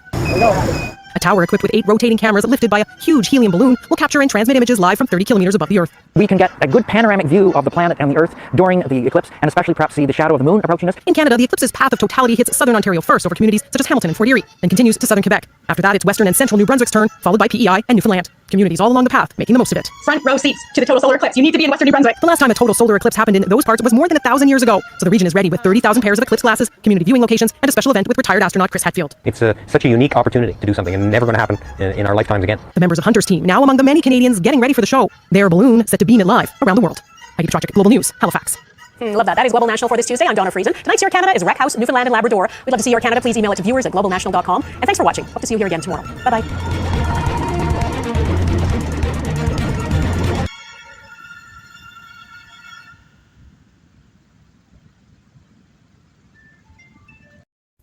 Tonight, the heated moments on Capitol Hill. The special counsel who investigated President Biden's handling of classified documents grilled by lawmakers. Special counsel Robert Hur defending his year-long investigation and saying he did not exonerate the president. Democrats blasting Hur for disparaging Mr. Biden's memory in his report. Republicans demanding to know why he ultimately chose not to charge the president. Our team at the Capitol also deceiving the massive explosion destroying a home in Pennsylvania. 2 people killed. What caused it?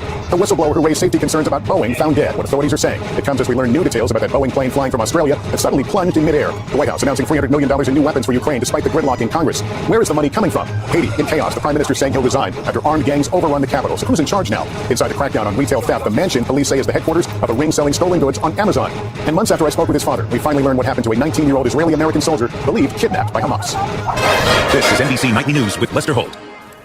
Good evening and welcome. The special counsel who headed the investigation into President Biden's handling of classified documents stepped into the middle of a partisan firestorm today. Robert Hur buffeted from both sides as he testified before the House Judiciary Committee for several hours and defending his decision not to prosecute the president, despite finding he willfully retained and disclosed classified materials after his vice presidency when he was a private citizen. The special counsel also explaining why in his final report he described the president as an elderly man with a poor memory. Democrats accusing Hur of a political motivation, while both Republicans and Democrats sought to draw contrasts between the Biden investigation and the criminal charges former President Donald Trump currently faces. Hur telling the panel in the case of President Biden he did not identify evidence that rose to the level of proof beyond a reasonable doubt. Also tonight, transcripts made public of Hur's interview with the president are offering new insight into the investigation. Our Gabe Gutierrez has this report. Tonight, the firestorm over President Biden's handling of classified documents is reigniting. You exonerated. Mr. Hur's my time. Special counsel Robert Hur, a former Trump-appointed U.S. attorney, testifying about his report, recommending no charges. We identified evidence that the president willfully retained classified materials after the end of his vice presidency. We did not, however, identify evidence that rose to the level of proof beyond a reasonable doubt. Hur defended, including damaging details about President Biden's mental acuity, including that the 81-year-old president had diminished faculties and would present himself to a jury as an elderly man with a poor memory. I did not sanitize my explanation, nor did I disparage the president unfairly. But Hur was grilled by both Republicans. Joe Biden broke the law.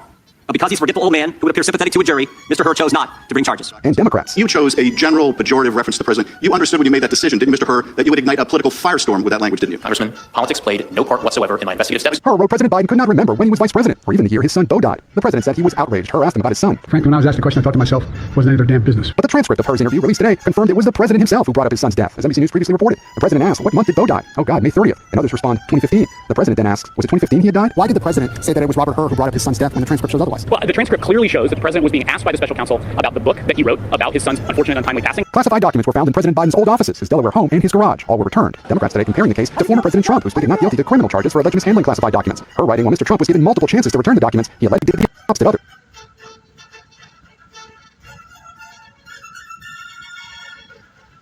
Multiple chances to return the documents, he allegedly did the opposite and enlisted others to destroy evidence. The desperate quest to invent an issue is a distraction from the 91 federal and state federal charges that Donald Trump faces now. According to Hur's report, President Biden shared classified material with his ghostwriter, though the president disputes that. Republicans say his motives included an $8 million book advance. It wasn't just $8 million, it was also his ego.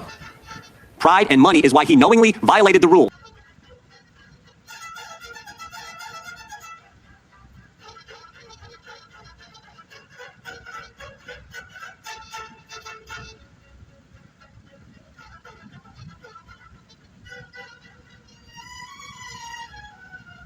Here in the report, and we did identify evidence supporting those assessments.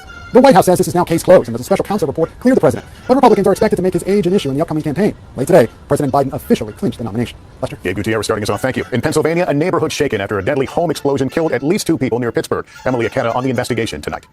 Tonight, officials in western Pennsylvania are investigating what caused a massive explosion that killed a man and woman and obliterated this home. The shell of a basement is all that remains. I'm on the scene. I got a house on the ground, completely on the ground. It happened just before 9 a.m. The blast caught on surveillance video, sending debris soaring above the tree line and damaging several nearby homes. Witnesses felt its force across the river and miles away. It sounded like a bomb went off. Everything was just in a rubble. The fire department sits just down the hill from the explosion site. We all felt and heard the explosion. Instantly, we did a quick search trying to find the occupants. Unfortunately, we were able to find 2 deceased occupants. The son of the victims identifying the couple to NBC News as David and Helen Mitchell.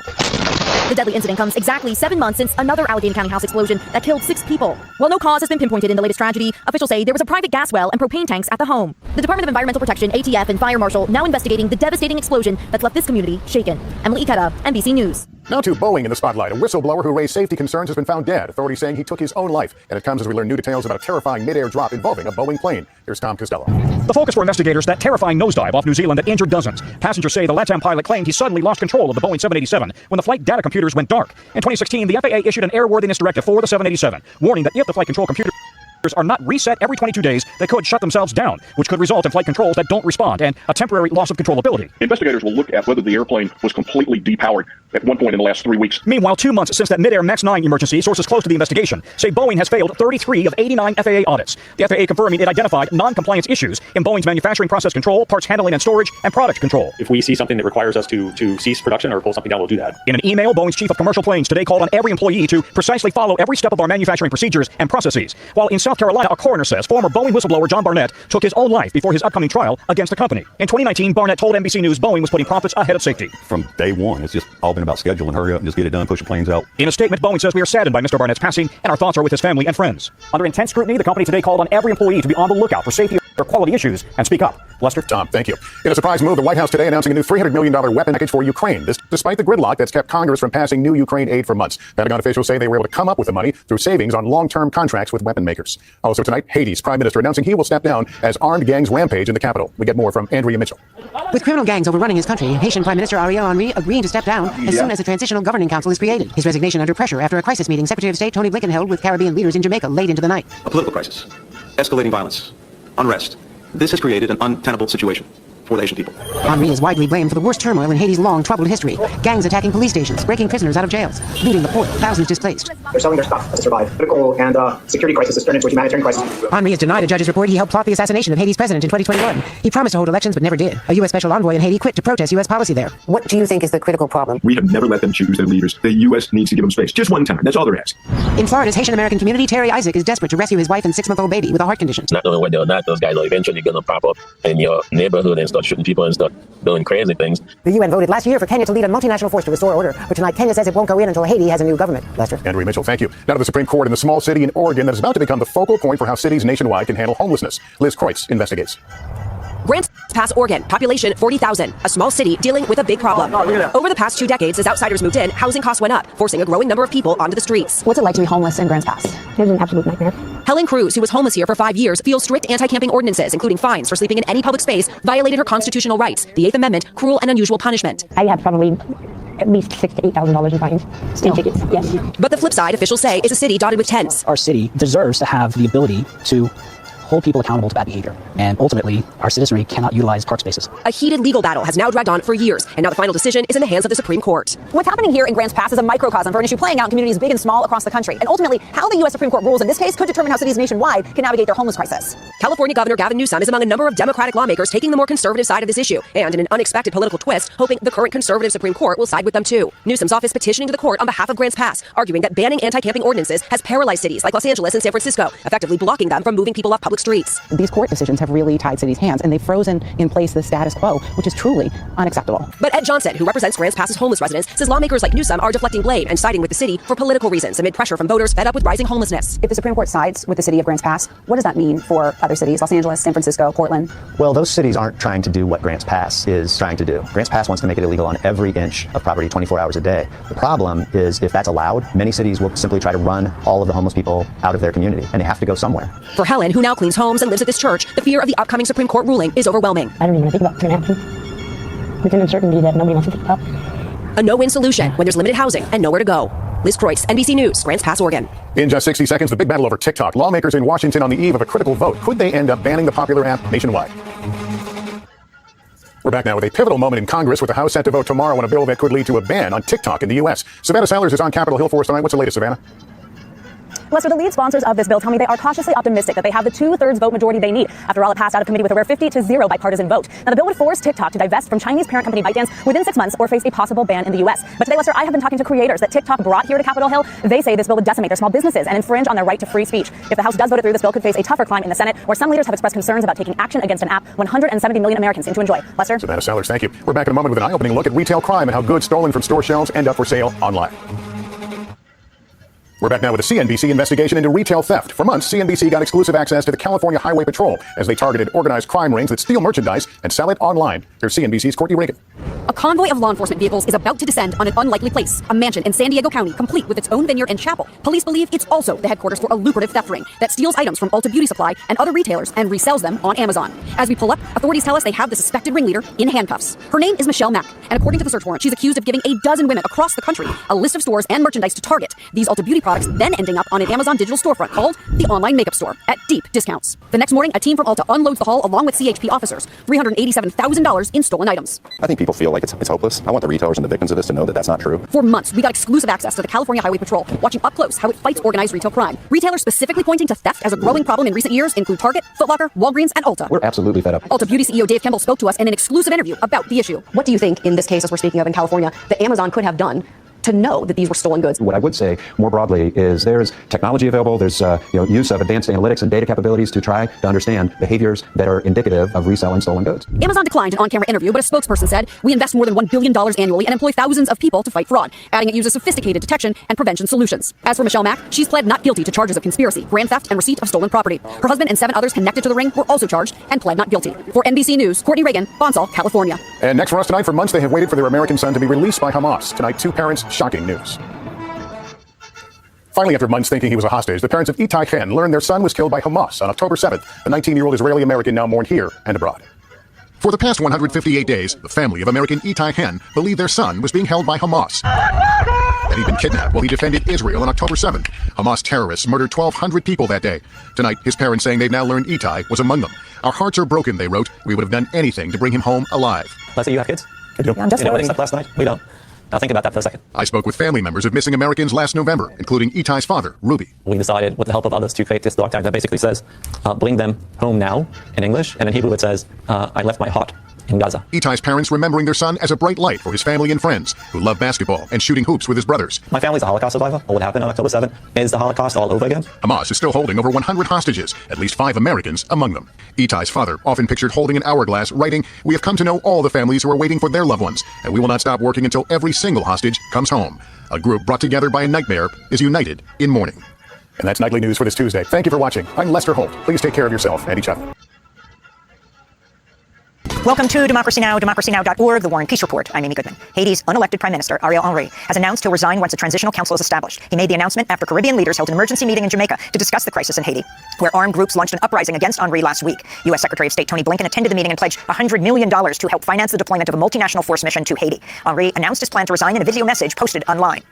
After the Council of Ministers, it's been agreed to set up a presidential transitional council. Once chosen, the council will govern over different sectors of national life. Haiti wants peace. Haiti needs stability. Haiti needs sustainable development. Haiti needs to rebuild democratic institutions. I'm asking all Haitians to remain calm and do everything they can for peace and stability to come back as fast as possible for the good of the country. The Miami Herald is reporting CARICOM has proposed a plan to set up a 7-member presidential panel that would appoint a new interim prime minister for Haiti. Barbados Prime Minister Mia Mottley said the panel would only include Haitians who support the deployment of a UN-backed security force. Last week, Ariel Henry traveled to Kenya, which is slated to lead the security mission with 1,000 Kenyan police. He's been unable to return home and was reportedly most recently in Puerto Rico. On Monday, one of the leaders of the recent armed uprising in Haiti, Jimmy Chapisier, known as Barbecue, warned against outside forces picking Haiti's next leader. We take this opportunity to say to the international community that if it continues down this path, it will plunge Haiti into chaos when it chooses a small group of politicians and negotiates with them on paper to decide who can be president and what kind of government we're going to have. Today it's clear that it's the inhabitants of the working class districts and the Haitian people who know what they're suffering at the moment, and it's up to them to choose the person who's going to lead them and the way he's going to lead them. We'll have more on Haiti after headlines. Al Jazeera is reporting Israeli forces in Gaza have killed at least 11 people who are waiting for aid in Gaza City. More than 20 injured people were taken to Al-Shifa Hospital. Health officials in Gaza say Israeli forces have killed more than 400 aid seekers in Gaza in recent weeks. This comes as Israel continues to restrict aid coming into Gaza, which is on the brink of famine. The UN is reporting one truck was recently denied access to Gaza because it contains scissors inside medical kits. UNRWA head Philippe Lazzarini criticized the decision, saying, quote, medical scissors are now added to a long list of banned items the Israeli authorities classify as for dual use. He went on to write, quote, the list includes basic and life-saving items from anesthetics, solar lights, oxygen cylinders and ventilators, water cleaning tablets, cancer medicines, and maternity kits, he said. Meanwhile, an aid ship bound for Gaza has set sail from Cyprus with 200 tons of food supplies. The UAE-funded mission was organized by the two aid groups World Central Kitchen and Open Arms. Inside Gaza, Palestinians marked the first day of Ramadan on Monday. The first day of Ramadan is very tough. We don't know what we're going to cook. What are we going to have for iftar, the meal breaking the fast? Also, at suhoor, the meal before the fast at dawn, we couldn't cook. There's no gas. We get out of the tent in the cold to light the fire, and it's really cold. How are we going to cook? Also, the prices are unimaginable. Prices of the tomato and the potatoes. The prices are high. We can't get meat or chicken. Everything is very expensive. In this situation, we don't want aid. What we want is a ceasefire. On Monday, senior U.S. intelligence officials testified before Congress. The director of national intelligence, Avril Haines, warned the war in Gaza will increase the threat of terrorism for years. Moreover, the crisis has galvanized violence by a range of actors around the world, and while it is too early to tell, it is likely that the Gaza conflict will have a generational impact on terrorism. The Guardian is reporting 12 prominent Israeli human rights organizations have signed an open letter accusing Israel of failing to abide by the ruling of the International Court of Justice to facilitate more humanitarian aid into Gaza. In the letter, the groups wrote, quote, "The ICJ order is a legal obligation to end the humanitarian catastrophe in Gaza. It must be abided by, not only to ease the urgent suffering of civilians, but for the sake of humanity as a whole," they wrote. The UN Agency for Palestinian Refugees, UNRWA, has accused the Israeli military of beating and waterboarding some of its staff held in Israeli prisons. UNRWA states in a new report, quote, "Agency staff members have been subject to threats and coercion by the Israeli authorities while in detention and pressured to make false statements against the agency, including that the agency has affiliations with Hamas and that UNRWA staff members took part in the 7 October 2023 atrocities," unquote. UNRWA has faced a crisis ever since Israel accused a number of its staff workers of taking part in the October 7th attacks. Although Israel did not share evidence backing up its claim, many countries, including the United States, cut off funding to UNRWA despite Gaza's catastrophic humanitarian crisis. In recent days, Sweden and Canada resumed funding. India has enacted a controversial citizenship law that makes it easier for non-Muslims who've moved to India to become citizens. Under the law, Hindus, Buddhists, Christians, Sikhs, Jains, and Parsis who moved to India before 2015 from Pakistan, Afghanistan, and Bangladesh would become eligible for citizenship. The law excludes Muslim immigrants. The bill's passage in 2019 sparked deadly protests, but the law was not implemented until now, just ahead of a major election, as Indian Prime Minister Narendra Modi seeks a third term. Amnesty International criticized the law, saying it's, quote, "a discriminatory law that goes against the constitutional values of equality and international human rights law." A former manager at Boeing, who became a whistleblower, has been found dead in South Carolina. According to the BBC, John Barnett had given evidence in a whistleblower lawsuit against the company in recent days. The Charleston County coroner said Barnett died of a self-inflicted wound on Friday. Barnett had worked at Boeing for 32 years before retiring in 2017. He later spoke to the New York Times about problems at a Boeing South Carolina plant that manufactures the 787 Dreamliner aircraft. On the campaign trail, Donald Trump suggested Monday he's open to cutting spending on Social Security and Medicare. During an interview on CNBC, Trump said, quote, "There's a lot you can do in terms of entitlements, in terms of cutting." President Biden responded with a message on social media saying, quote, "Not on my watch." Meanwhile, the Republican National Committee has fired over 60 staffers just days after Trump's daughter-in-law, Lara Trump, became the RNC new co-chair as the former president strengthens his control of the Republican Party. In other Trump news, the former president is seeking to delay the start of his upcoming hush money trial, which is slated to begin March 25th in New York. Trump's requested the trial wait until the U.S. Supreme Court reviews his immunity claim in another case. Republican Alabama Senator Katie Britt is facing backlash after telling a misleading story during her much-criticized response to President Biden's State of the Union last week. While criticizing Biden's border policies, Britt told the story of a 12-year-old girl who was sexually trafficked by drug cartels and repeatedly raped. We wouldn't be okay with this happening in a third world country. This is the United States of America, and it is past time, in my opinion, that we start acting like it. President Biden's border policies are a disgrace. What Senator Britt didn't tell the nation is that the incident took place during the administration of President George W. Bush, that the abuse took place in Mexico, not the United States, and that drug cartels were not involved. The woman who Britt referenced, Carla Jacinto, appeared on CNN over the weekend. Yes. In fact, I hardly ever cooperate with politicians because it seems to me that they only want an image. They only want a photo. And that to me is not fair. I work as a spokesperson for many victims who have no voice. And I really would like them to be empathetic. All the governors, all the senators to be empathetic with the issue of human trafficking. Because there are millions of girls and boys who disappear all the time. People who are really trafficked and abused, as she mentioned. And I think she should first take into account what really happens before telling a story of that magnitude.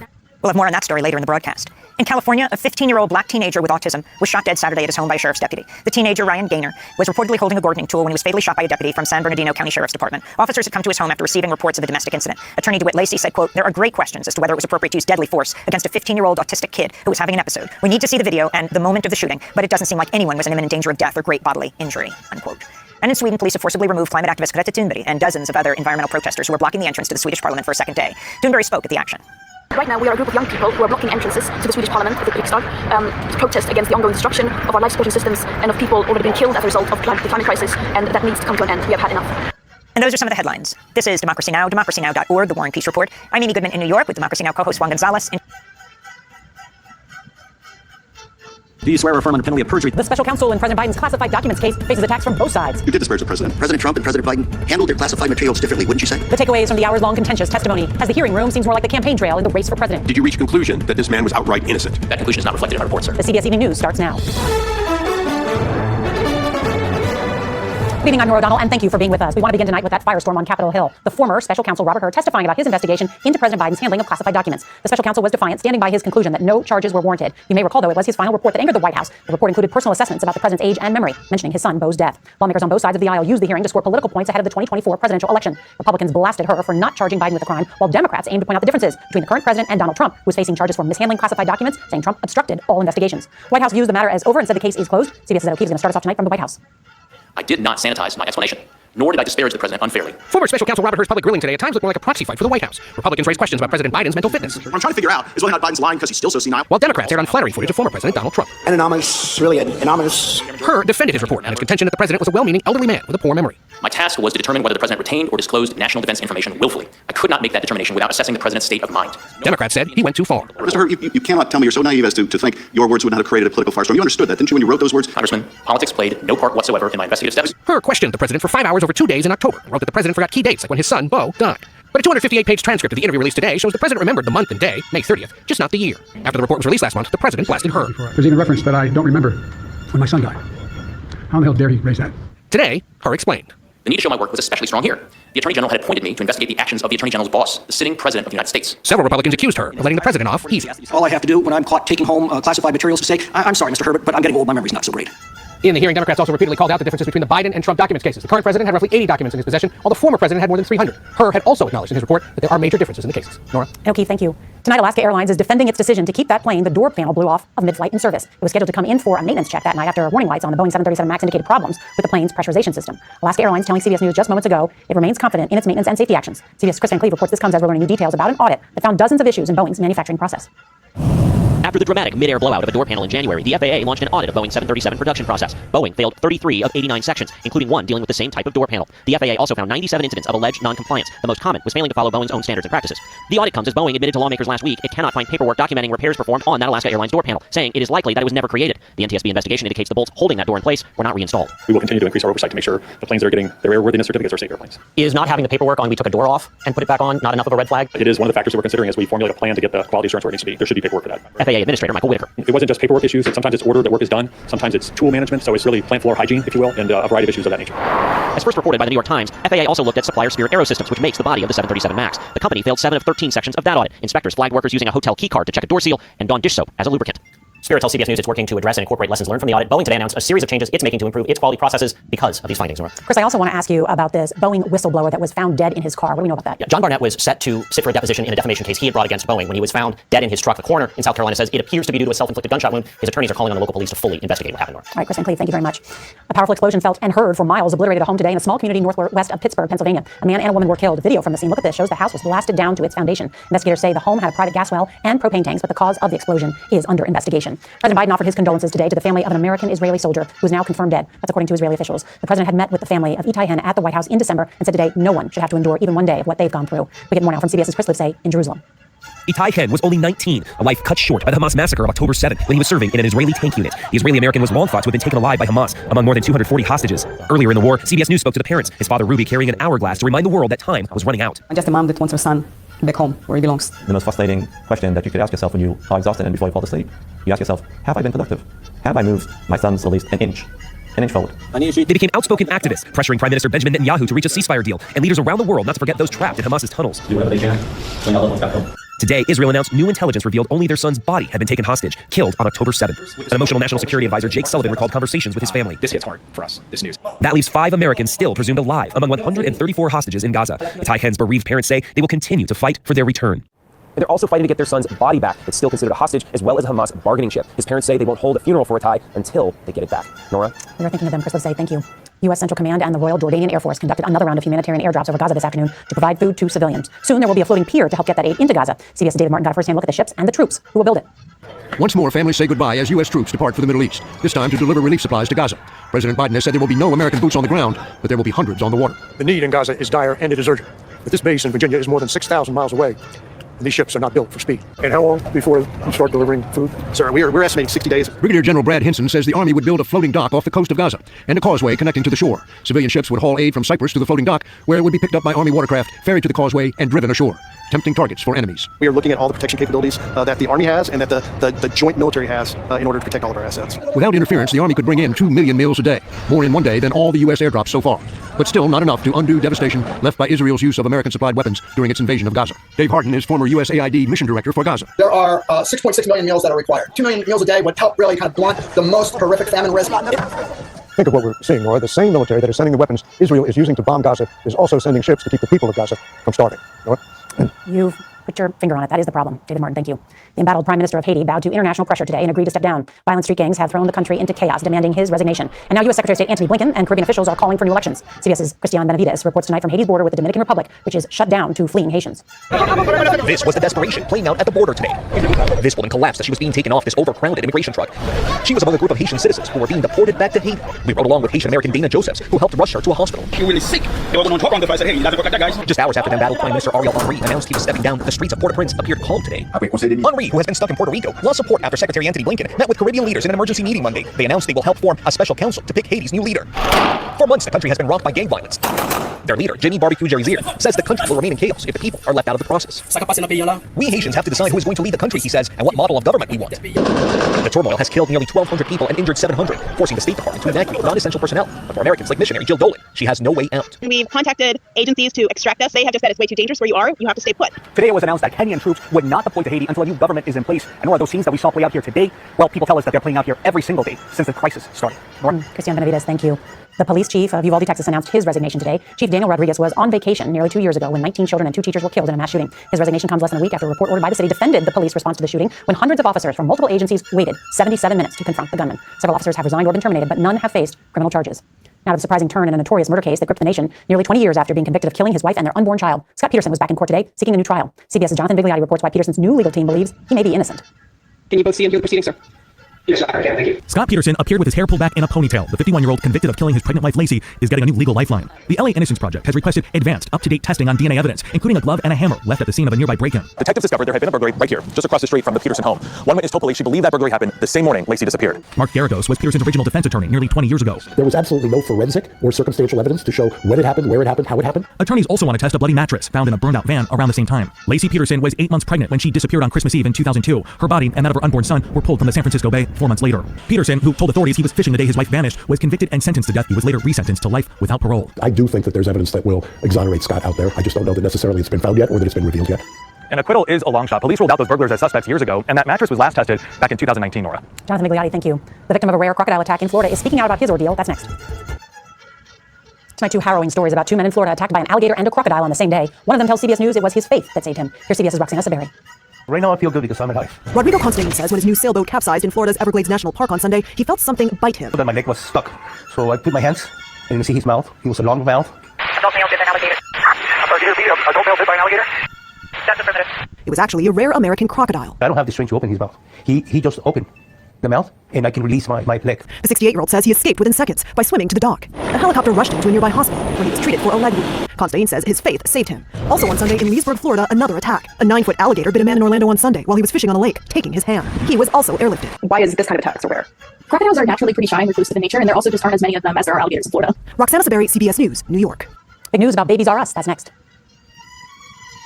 Babies R Us is bouncing back nearly 7 years after its former parent company Toys R Us filed for bankruptcy. Starting this summer, the new Babies R Us will be opening shops inside about 200 Kohl's stores across the country. Kohl's says customers will also be able to register and shop for an assortment of baby products online. Kohl's says the move is part of its push to get younger shoppers in its stores. Heart of America is next with a story about dedication and kindness that delivers in every way. This portion of the CBS Evening News is sponsored by Breasttree. Visit us at breasttree.com.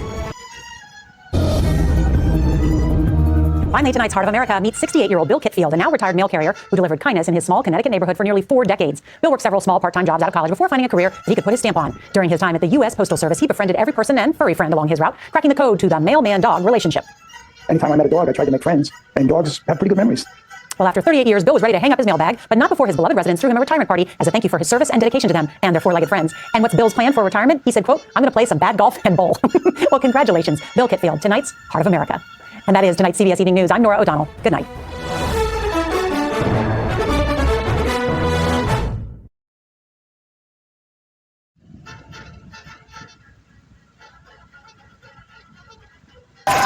Yes! Happy Tuesday, everybody! Oh, I love every one of you. Almost too much. All right, let's get started. Dylan Mulvaney is trying to switch from transgender influencer to stand-up comic. After the Budweiser fiasco, you gotta admit, that takes balls. I know where this is going. A government-sponsored report says the country should move quickly to prevent artificial intelligence from making humanity extinct, which is why I created a robot that pokes holes in condoms. But that's stupid. But the U.S. State Department paints an alarming picture of the catastrophic national security risks posed by rapidly evolving AI. But one man says, I wouldn't worry too much about it. New research found that 74% of teens feel happy when they don't have their smartphones on hand. The other 26% are tied to a workbench in Beijing and work for Apple. Yes, makes you think. 4 astronauts returned to Earth with SpaceX on Tuesday to end a half-year mission at the International Space Station. They say they would have been back sooner, but the chick on board had to stop 43 times to pee. I love that. That's great. A new special counsel investigation reports that Biden kept forgetting what a fax machine was. Well, he always had a problem with fax. Little wordplay. Very little.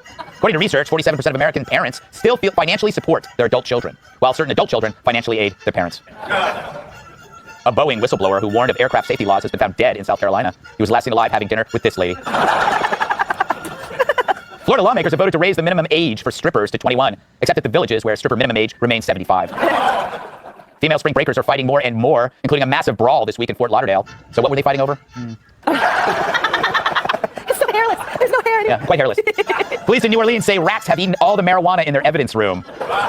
As for the missing cash, jewelry, and AK-47s, they say the rats ate that too. According to the FAA, Boeing mechanics were using hotel key cards as makeshift tools, but they didn't work, so they had to keep going back to the front desk. I thought that would work. Mail carrier robberies have once again increased dramatically this year. I guess that means somebody else is masturbating to my Harry and David catalog. I like that one. Thank you, Emily. A Ukrainian strongman set a world record by using his beard to pull a 5,687-pound minibus, which broke the record set by the previous champion. All right, let's do a monologue. They called the kid racist, so their bosses said, replace it. Good news for people who love sports but hate douchebags. The lefty sports site Deadspin just canned its entire staff after being sold by its parent company. Now, I'm guessing most of you never read Deadspin, but surely you remember the story of how they smeared a 9-year-old Kansas City Chiefs fan, Holden Armenta. A few months ago, his parents took him to see the Chiefs play the Las Vegas Raiders. Here's what he wore to the game. Now, nothing unusual for an NFL game or for dinner at Liz Warren's. People dress up and put on face paint all the time. He seems like a good kid and was obviously enjoying himself. So, of course, Deadspin's hats had to put a stop to that, because the left can't stand a child enjoying anything other than a drag queen lap dance. Roll the recap roller.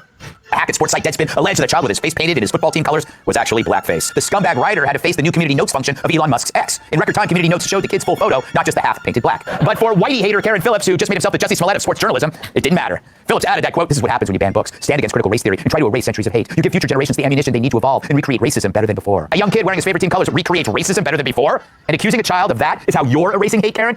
You! So they decided to defame a third grader for having fun at a football game, but sensing that momentum had finally shifted against these woke witch trials, Karen's bosses quickly removed the photo and added a mealy-mouthed apology. They said, "We regret any suggestion that we were attacking the fan." It was suggestive? No, when Kudlow answers the door wearing lingerie, that's suggestive. But when your writer says a young fan found a way to hate black people and the Native Americans at the same time, you're not suggesting, you're defaming the very people who make the sports you cover possible. But it got worse for Deadspin and their deadbeat writer. A few months later, this happened.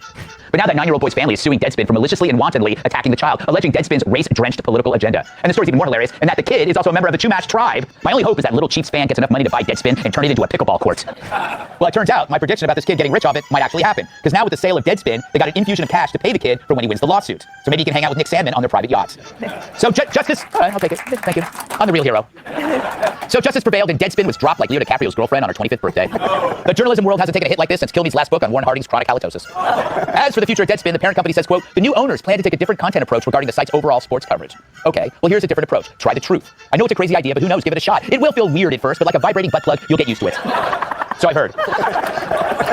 That's what they tell me.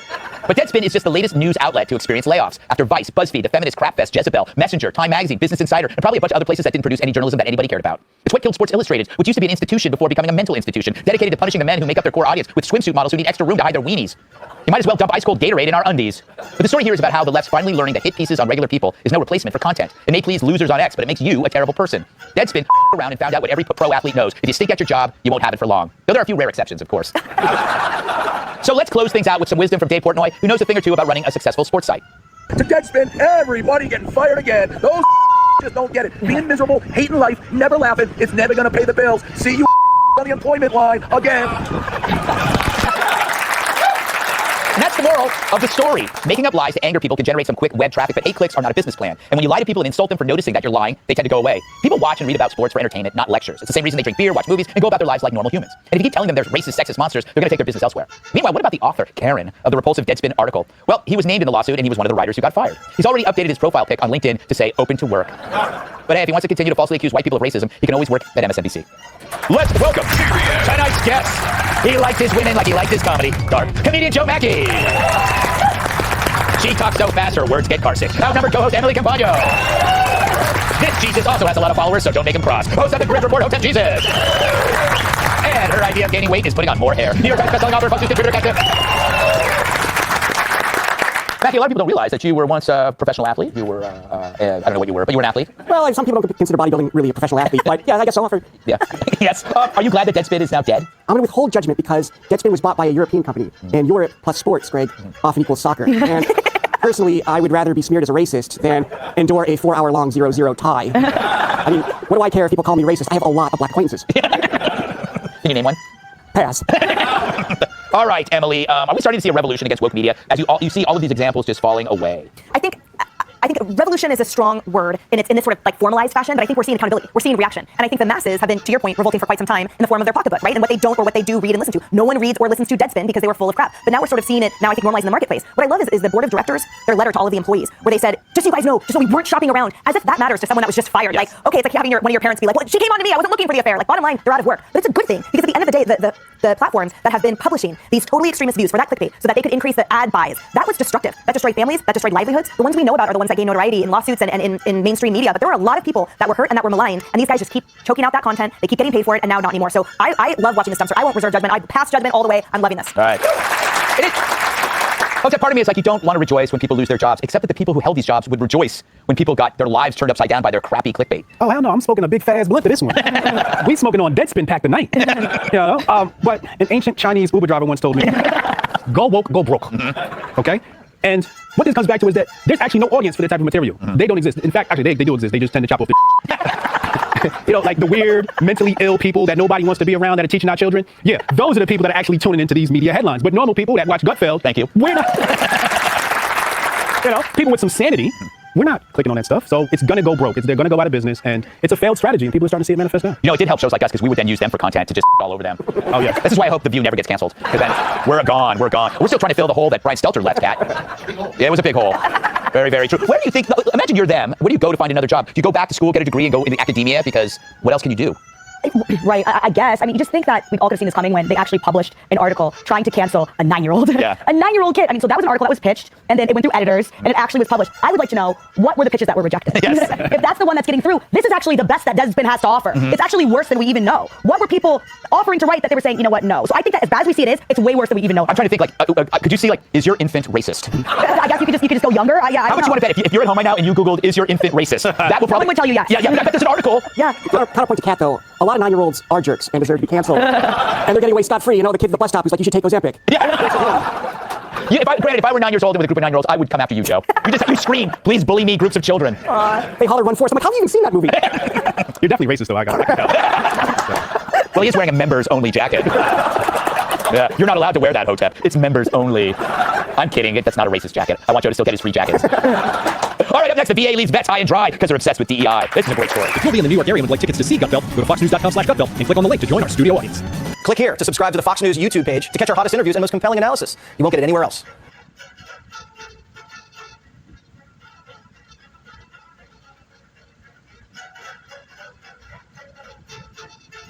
Yes! Happy Tuesday, everybody. Oh, I love every one of you. Almost too much. All right, let's get started. Dylan Mulvaney is trying to switch from transgender influencer to stand-up comic.